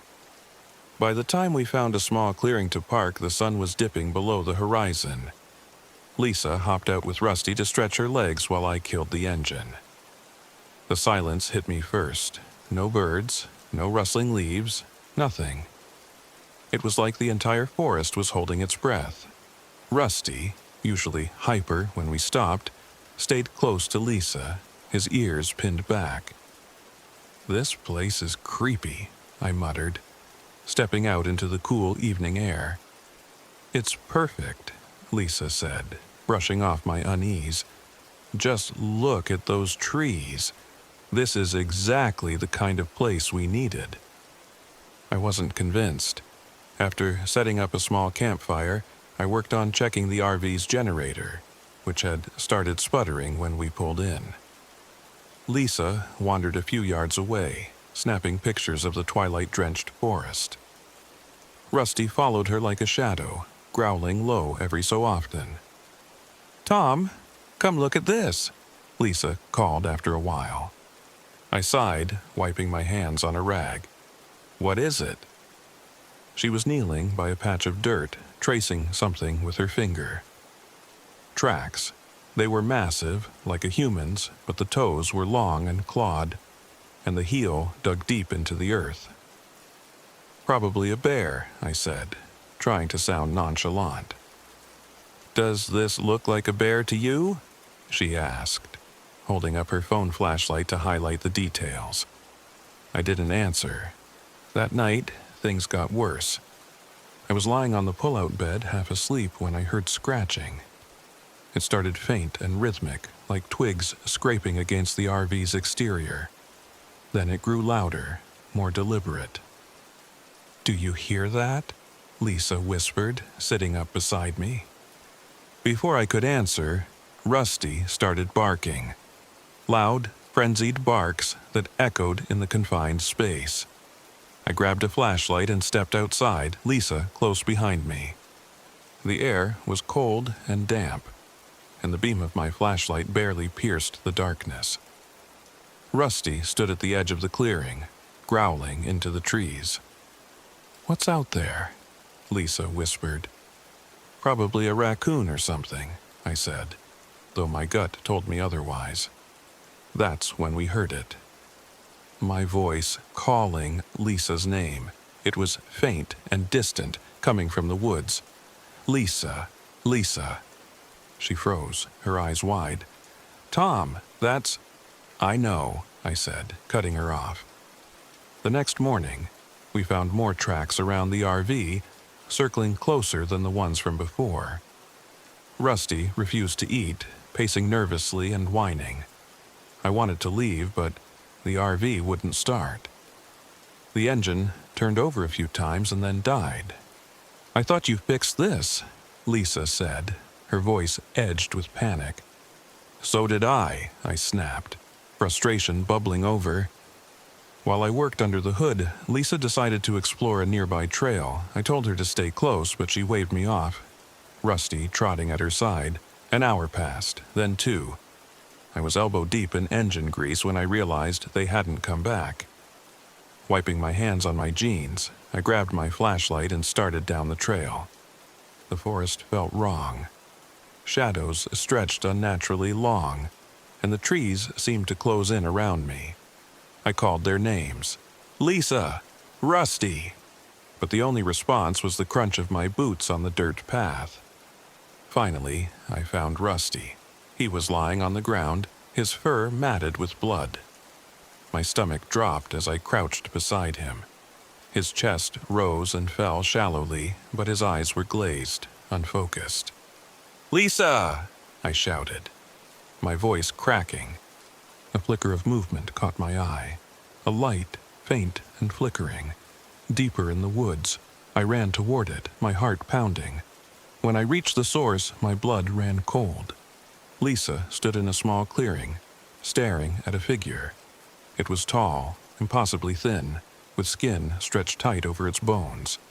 Its eyes glowed like embers, and its mouth twisted into a grotesque grin. "Lisa!" I shouted, but she didn't move. The creature turned its head toward me, its movements jerky and unnatural. Then it spoke, its voice a twisted mockery of mine. "Tom! Tom!" I grabbed Lisa's arm and pulled her back, snapping her out of her trance. "Run!" I yelled. We sprinted back toward the RV, the creature's howls echoing behind us. Rusty staggered to his feet and followed, limping but determined. When we reached the RV, the engine miraculously started. I didn't question it. We piled in, and I slammed on the gas, tearing down the dirt road. The creature didn't follow us, but its presence lingered, a weight in the air that refused to lift. We later learned from a park ranger about the legends of the Wendigo, a cursed spirit born of cannibalism and greed. It was said to haunt the deep forests, preying on those who wandered too far from safety. Lisa and I never went camping again. Rusty didn't survive his injuries, and we buried him in the backyard of Lisa's parents' house. Even now, I can't step into a forest without hearing that voice, calling my name.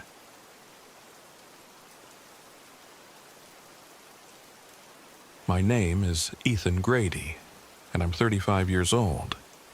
This story takes place during a solo RV trip into the heart of Washington's Gifford-Pinchot National Forest. I didn't go out there looking for trouble. I went to escape it. After walking away from a career as a corporate lawyer, a job that had left me burnt out and questioning everything, I started using these trips to clear my mind and test myself against the wild. But this trip wasn't about survival skills or self-discovery. It was about something darker, something I still struggle to explain. It happened in a place called Dead Man's Hollow. I'd heard the name before from a few outdoorsy types, but I never paid much attention to their warnings. They said the area was cursed, haunted by something old and malevolent. I didn't believe in curses or spirits. I believed in solitude. And Dead Man's Hollow, remote and off the beaten path, seemed perfect for what I needed. The gas station was the last outpost of civilization before the dirt road leading into the forest. While I filled up the tank, an older woman standing by the counter gave me a long, appraising look. Her name tag read Sharon. "You headed up to Dead Man's Hollow?" she asked, her voice tinged with suspicion. "Yeah," I said casually. "What's it to you?" She leaned in, her voice dropping. "That place isn't for people like you." I chuckled. "What's that supposed to mean?" "It's cursed. People go there and they don't come back right, or at all." She paused, her eyes narrowing. "There's a presence there, something that feeds on people's pain, their regrets. It tempts them. If you're not careful, it'll take a piece of you." I shrugged off her words. "I'll be fine." "You sure about that?" she said, almost to herself. I bought a bottle of water and left, her warning echoing in my mind longer than I cared to admit. The road to Dead Man's Hollow was worse than I expected. Narrow, rutted, and lined with skeletal trees that clawed at my RV as I passed. By the time I reached the hollow, the sun was dipping low, and the shadows stretched long across the clearing. The place had a strange stillness to it. No birds, no wind. Just an oppressive, heavy silence that wrapped around me like a shroud.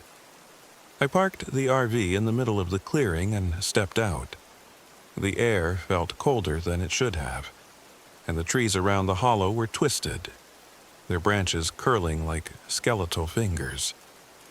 I shook off the unease and started setting up camp. I wasn't going to let a creepy atmosphere ruin my trip. That night, the trouble began. I was sitting by the campfire staring into the flames when I heard it. My name, whispered on the wind. "Ethan!" I froze, the hairs on my neck standing on end. It wasn't a trick of the wind. It was clear, deliberate, and unmistakable. I turned my flashlight toward the trees, scanning the dark underbrush. Nothing moved, but the whisper came again, closer this time. "Ethan?" My pulse quickened. I told myself it was just my imagination, the result of Sharon's stories playing tricks on me. I threw another log on the fire and tried to push the thought aside, but deep down, I knew something wasn't right. The next morning, I discovered my RV wouldn't start. I checked the battery, the fuel line, everything. Nothing seemed wrong, yet the engine wouldn't turn over. Even my backup generator refused to work. It didn't make sense. The air was colder that day, and a low-hanging fog crept through the hollow, curling around the base of the trees.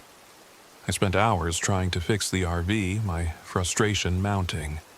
By mid-afternoon, I was forced to admit defeat. Then the whispers started again. This time, they weren't just calling my name. They were joined by faint, disjointed voices speaking in fragments. Freedom, regret, pain. They sounded like they were coming from all around me, carried on the wind that didn't stir the trees. That night, the presence revealed itself. I was lying in bed, staring at the ceiling, when a faint orange glow lit up the clearing outside. It wasn't firelight, it was too steady, too unnatural. Grabbing my flashlight, I stepped out of the RV. The glow came from a small clearing deeper in the woods, where a fire burned without fuel. Standing beside it was a figure cloaked in shadow. Its form was tall and gaunt, its edges blurring as though it wasn't fully there. "Ethan," it said. its voice a deep, resonant echo. "You've come to the right place." My throat was dry, but I forced myself to speak. "Who are you?" The figure tilted its head. "A friend. Someone who can help you." "Help me?" I took a cautious step back. "With what?" "With the burden you carry," it said. Its voice seemed to come from everywhere at once. "Your regrets, your failures, your pain. I can take it all away." The words hit harder than I wanted to admit. It was as if it had reached into my chest and pulled out everything I'd been trying to bury. The years of stress, the guilt over the people I'd wronged in my career, the emptiness I'd felt since leaving it all behind. "All I ask," it continued, "is a small favor, a piece of you." I didn't sleep that night. The fire in the clearing burned until dawn, the figure disappearing when the first rays of sunlight touched the hollow. My head was a mess of doubt and fear. I didn't believe in spirits or devils, but I couldn't deny what I'd seen, or how much the thing's words had gotten under my skin. The whispers continued throughout the day, louder and more insistent. Every time I closed my eyes, I saw the figure, its shadow stretching across the clearing, beckoning me. It knew my thoughts, my doubts, and it used them like weapons. By the second night, I was at my breaking point. I returned to the clearing where the fire burned, the figure waiting for me. "Why me?" I asked, my voice shaking. "Because you are burdened," it said simply, "and I can set you free." Its offer was so tempting, so easy. All I had to do was say yes, and the weight of my failures would be gone. No more sleepless nights, no more regret. But something held me back. A small, stubborn voice inside me that remembered Sharon's warning. "What's the catch?" The figure didn't answer. Instead, it extended a long, claw-like hand. "Give me what I ask, and you will know peace." I stepped closer, drawn to the fire's warmth, to the promise of relief. Then I saw them. Scorched symbols carved into the ground around the fire. They pulsed faintly like embers, and their shapes filled me with a nameless dread. This wasn't salvation. It was a trap. "No," I said, the word coming out stronger than I felt. The figure's form flickered, its shadow expanding until it loomed over me. "You will regret this," it hissed, its voice no longer smooth but guttural and angry. The fire roared, sending sparks into the sky. I turned and ran, the forest erupting into chaos around me. Wind howled, trees cracked and splintered, and the ground beneath my feet seemed to shift and buckle.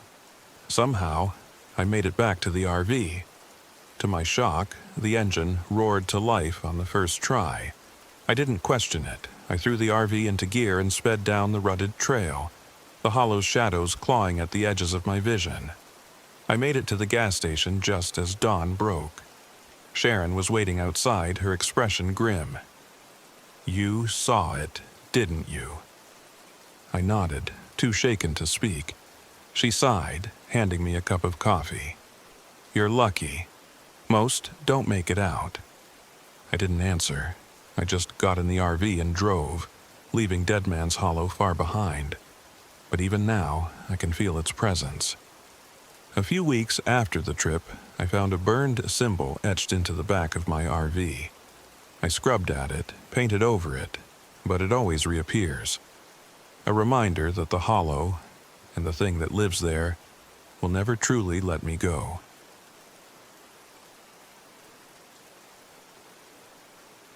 My name is Lily Johnson, and I was 16 when it happened. I've told myself over and over that it wasn't real, that it was just my imagination, but deep down, I know better. This happened in the summer of last year, deep in the Hoh rainforest in Washington. My dad thought it would be a great idea for us to bond as a family. A little off-the-grid adventure, he called it. What we got was something far darker than any of us could have imagined.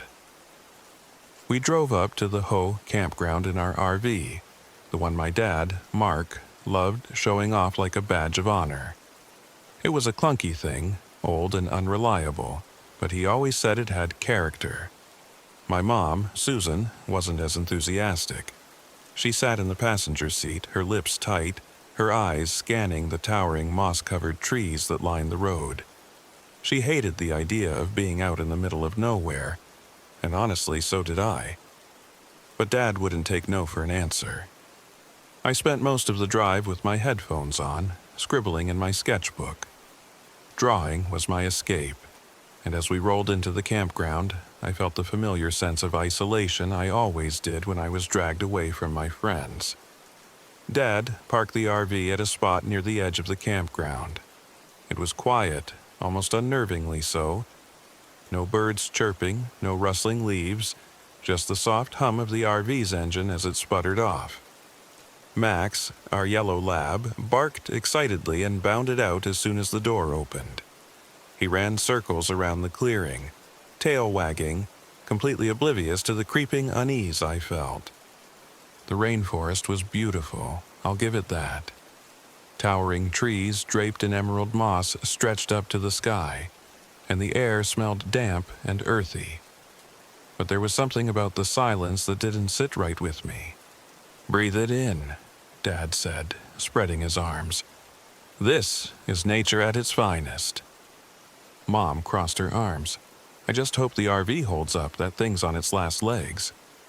"It's fine, Susan," Dad replied dismissively.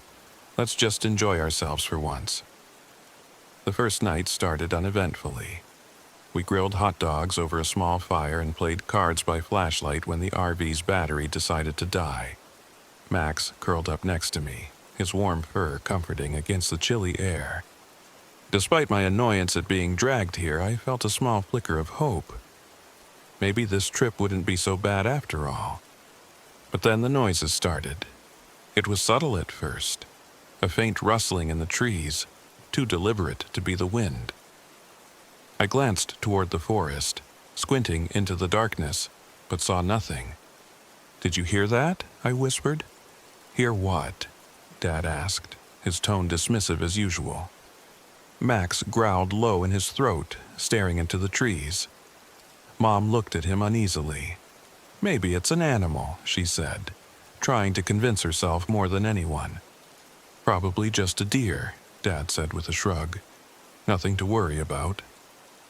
But Max's growling didn't stop, and for the first time I noticed the hairs on the back of my neck standing on end. The second day was worse. Rain came in overnight, soaking the ground and turning the trails into a slippery mess. Dad insisted we go for a hike anyway. "We didn't come all this way to sit in the RV," he said, lacing up his boots. Mom reluctantly agreed, though I could tell she wasn't thrilled about it.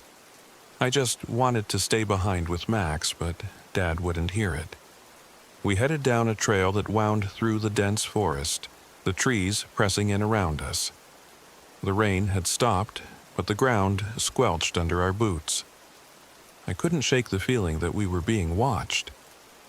Every so often I'd catch movement out of the corner of my eye, something pale darting between the trees. But whenever I turned my head, there was nothing there. Then we found the footprints. They were huge, clawed, and definitely not human. Dad crouched down to inspect them, a frown creasing his face. "Bear tracks," he said, though he didn't sound convinced. "They're too long to be a bear," Mom said, her voice shaking slightly. "Let's keep moving," Dad said, brushing it off. "It's nothing." That night, the whispers started. I was lying in my bunk. Max curled up at my feet when I heard it. A faint voice calling my name. "Lily?" I sat up, heart pounding. "Mom? Dad?" No answer. "Lily, come outside." The voice was soft, almost melodic, but wrong. I couldn't place it, but it sounded like it was coming from the forest. Max was awake now, his ears perked up, a low growl rumbling in his chest. "Did you hear that?" I whispered, but my parents were sound asleep in the next room. Max barked suddenly, loud and sharp, and the voice stopped. I didn't sleep the rest of the night. The next morning, things escalated. Max refused to leave the RV, barking and growling at the door like something was out there. I told Dad about the voice, but he just laughed it off. "Probably just the wind," he said, though even he looked uneasy. As the day went on, we started noticing more signs that something was wrong. Dead animals, birds, rabbits, even a deer, scattered around the campsite, their bodies twisted and mangled. The smell of decay hung in the air. By the time night fell, the tension in the RV was palpable. Mom was on edge, Dad was unusually quiet, and Max wouldn't stop pacing. I sat in the corner with my sketchbook, trying to distract myself, but the whispers were back, louder this time. Lily, Susan, Mark, they were coming from every direction, surrounding us. And then we saw it. It stood just outside the RV, barely illuminated by the weak beam of our flashlight. It was tall, impossibly tall, with elongated limbs and hollow eyes that seemed to glow faintly in the dark. Its skin was pale and stretched tight over its bones, and its movements were jerky and unnatural, like a puppet on strings. We froze. No one spoke. Even Max was silent, his tail tucked between his legs. The creature tilted its head, as if studying us, and then it opened its mouth. The voice that came out was mine. "Help me!" Mom screamed, and Dad grabbed the hunting knife he always kept in the RV. "Stay back!" he shouted, though his voice was trembling. The creature didn't move. It just stood there, watching us, its head twitching slightly. Then it smiled, revealing rows of jagged teeth. The next few hours were a blur of chaos. The creature began banging on the RV, its skeletal arms slamming against the windows. Dad tried to fend it off, but it was too fast, disappearing into the shadows before reappearing on the other side. It was toying with us, enjoying our fear. Finally, Mom came up with a desperate plan. "The propane tank," she said. "We can use it to blow the thing to hell." Dad hesitated, but he knew we didn't have any other options. While Mom and I distracted the creature, he rigged the propane tank to explode. It wasn't easy. Every second felt like an eternity. But eventually, he gave the signal. "Run!" he shouted. We bolted out of the RV, Max leading the way, and Dad lit the fuse. The explosion was deafening, a fiery blast that lit up the forest. The creature let out an ear-piercing screech as it was engulfed in flames, its skeletal form writhing before collapsing into ash. We made it out alive, but not all of us. Dad didn't make it. He'd been injured earlier in the fight, and the effort of setting the explosion was too much for him.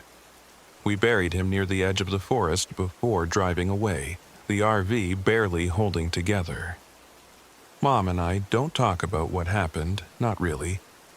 People wouldn't believe us if we tried, but I still hear the whispers sometimes, late at night, and I know the Wendigo is still out there, waiting for its next victim.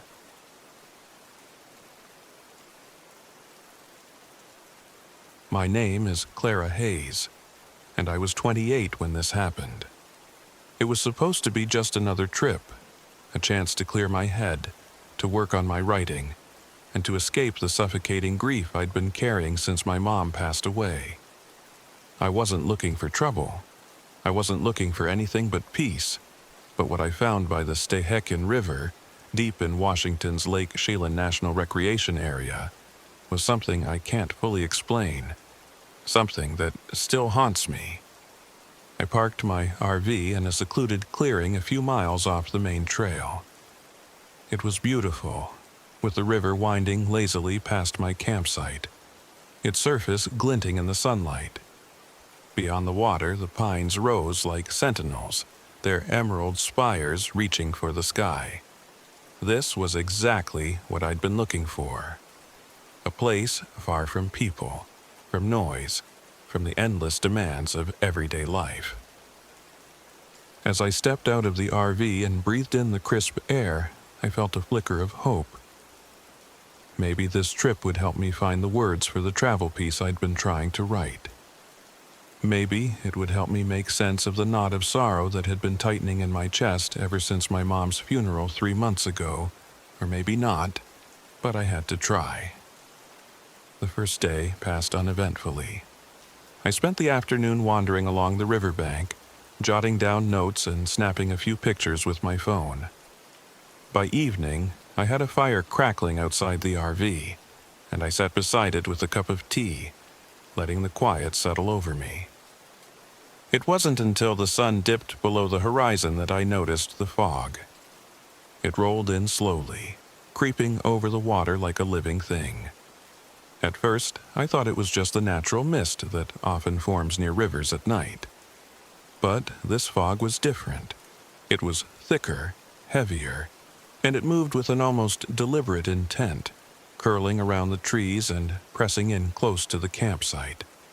The sounds of the forest, chirping crickets, rustling leaves, faded into an unnatural silence.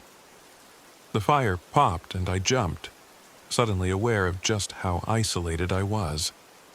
Shaking my head, I told myself to relax. I was just tired. Lonely. The fog wasn't anything to worry about. But then I heard it, a voice, faint, carried on the breeze, but unmistakable.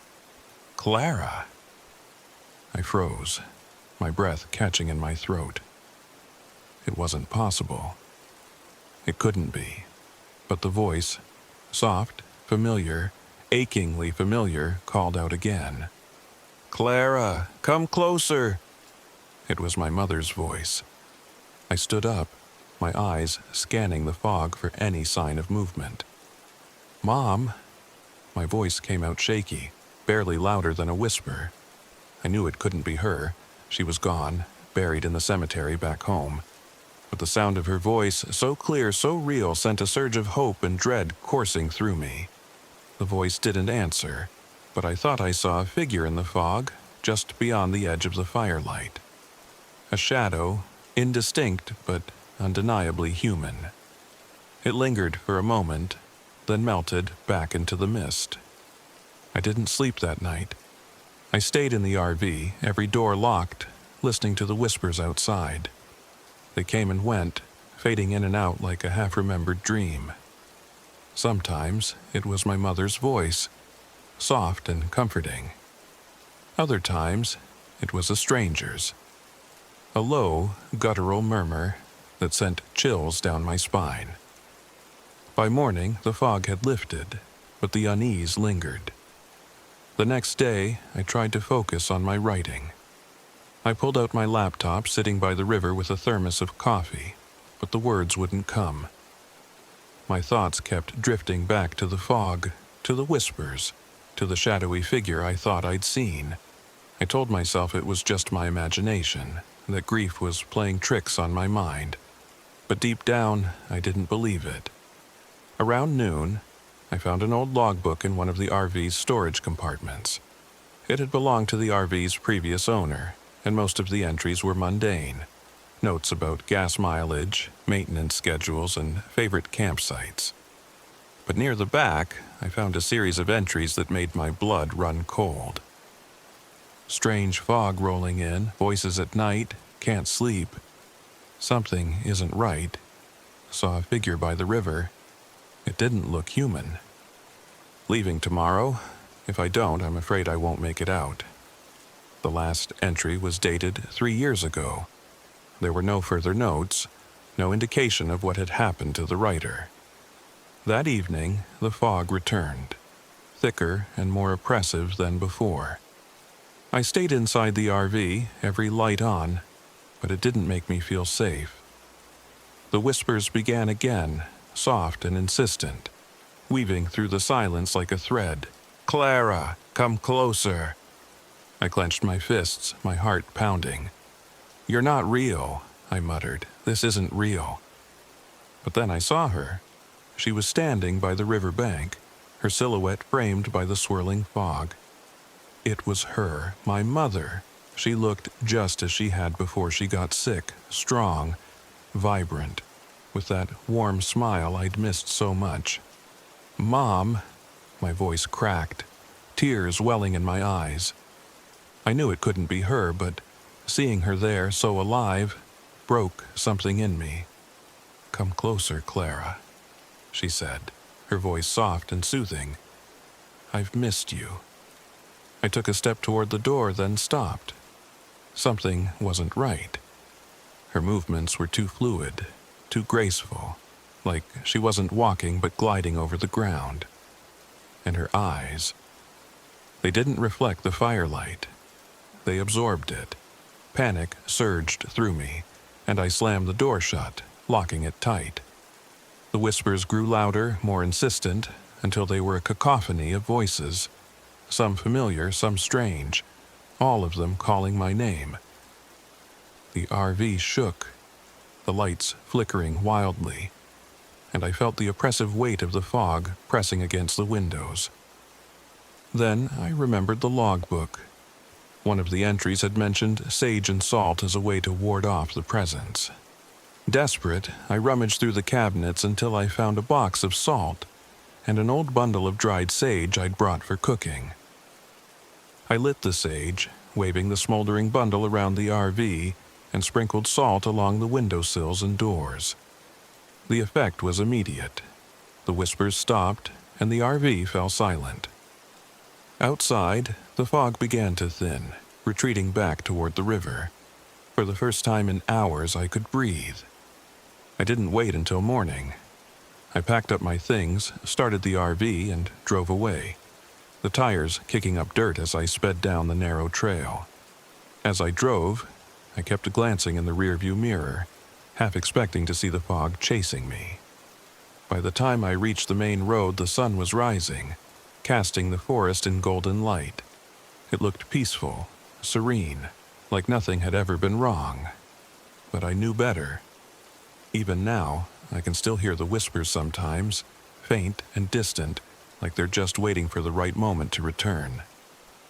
And when I close my eyes, I can still see her standing by the riverbank, her eyes glowing like embers, smiling, waiting.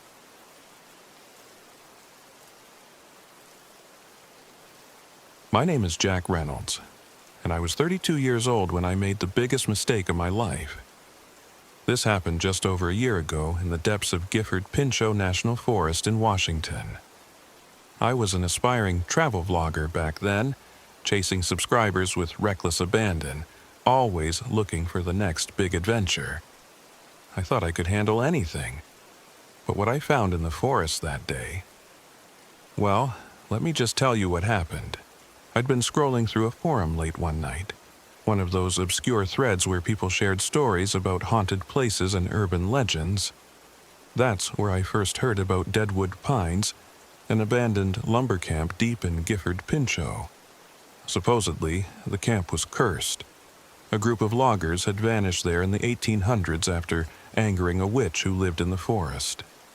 They said her curse lingered, and the people who wandered too far into those woods were never seen again. It sounded perfect. I planned my trip the very next morning. The forest was remote, the kind of place that would draw attention from thrill-seekers and paranormal junkies alike. Exactly the kind of content my channel needed to blow up. I drove out in my beat-up RV, recording bits of footage along the way. "We're heading to Deadwood Pines," I said to the camera, trying to sound upbeat. "A place shrouded in mystery and fear. Tonight, we'll find out if the stories are true." The forest loomed as I turned off the main road, the pines stretching so high they blocked out the sun. It was beautiful, but there was something oppressive about it too, like the trees were leaning in, watching me. I brushed it off. The fear was good for the vibe, good for the video. I found a clearing near where the camp was supposed to be and parked. There were no signs or markers, just endless trees in every direction. I was off the grid now, alone with the forest. The first night, things were fine. I set up a campfire, cooked some instant noodles, and filmed a bit of footage. Nothing spooky yet, I joked to the camera, but stay tuned. As I sat by the fire, though, I started noticing the silence. At first, I thought it was normal. Forests get quiet at night, right?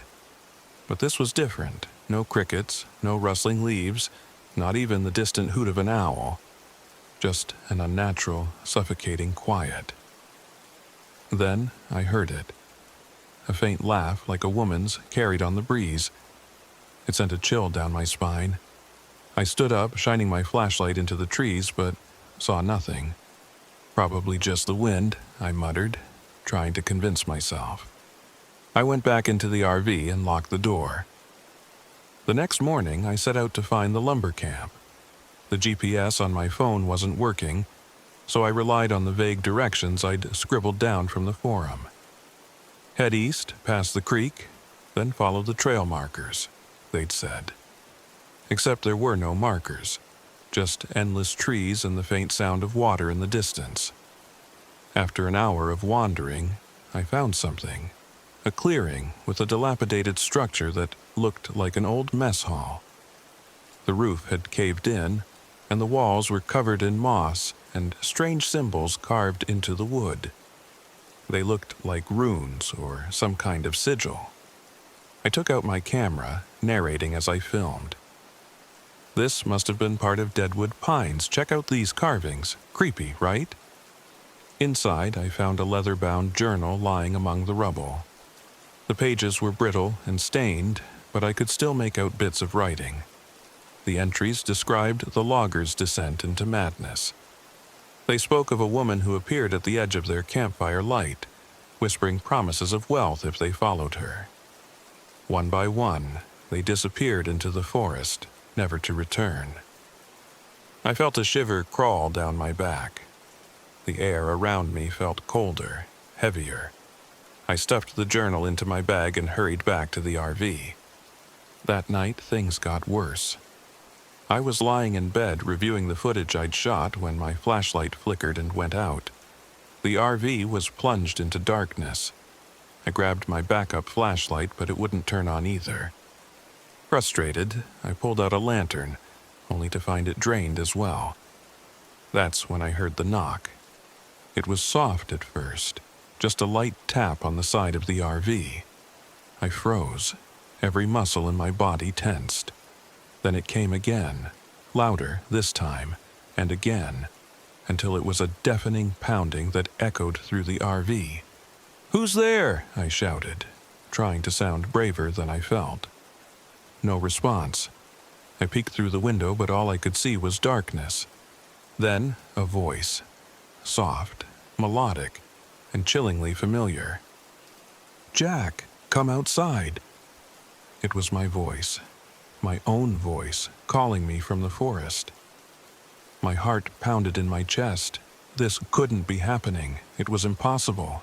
I locked the door and huddled in the corner, waiting for the sun to rise. The next morning, I tried to leave. I'd had enough. Whatever was out there wasn't something I wanted to stick around to find out. But the RV wouldn't start. The engine sputtered and died, no matter how many times I turned the key. I decided to leave on foot, hoping to find the main road. But no matter which direction I went, I ended up back at the clearing with the mess hall. It was like the forest was alive, rearranging itself to keep me trapped. That's when I saw her. At first, she looked like a normal woman, standing at the edge of the clearing. She was tall and thin, her face hidden by a hood. But as she stepped closer, I realized something was wrong. Her limbs were too long, her movements too jerky, like a marionette being pulled by invisible strings. And her eyes burned like embers. "You came to my forest," she said, her voice dripping with malice. "Now you'll stay." I ran. I didn't care where I was going, I just needed to get away. But no matter how far I ran, she was always there, just behind me, her laughter echoing through the trees. By the time I made it back to the RV, I was shaking. my breath coming in ragged gasps. I remembered the journal and its mention of burning the symbols to weaken her. Desperate, I grabbed my lighter and a can of bug spray and ran back to the mess hall. The symbols seemed to pulse as I approached, like they were alive. My hands shook as I set the first one alight. The fire spread quickly, and the air was filled with the smell of burning wood and something else, something rotten. The woman appeared at the edge of the clearing, her face twisted in rage. "You'll pay for this," she hissed, but she didn't step closer. I burned every symbol I could find and the forest erupted in chaos. The ground shook, trees cracked and splintered, and her screams filled the air. Then, everything went silent. I woke up at the edge of the forest, the RV parked nearby. The claw marks on its side were the only sign that any of it had happened. I drove away without looking back. I don't vlog anymore, the camera footage was corrupted, and I haven't set foot in a forest since. Sometimes, late at night, I hear her laughter, faint and distant, like a memory that won't let go. I know she's still out there, waiting for someone else to wander too far into her forest. Waiting for someone like me.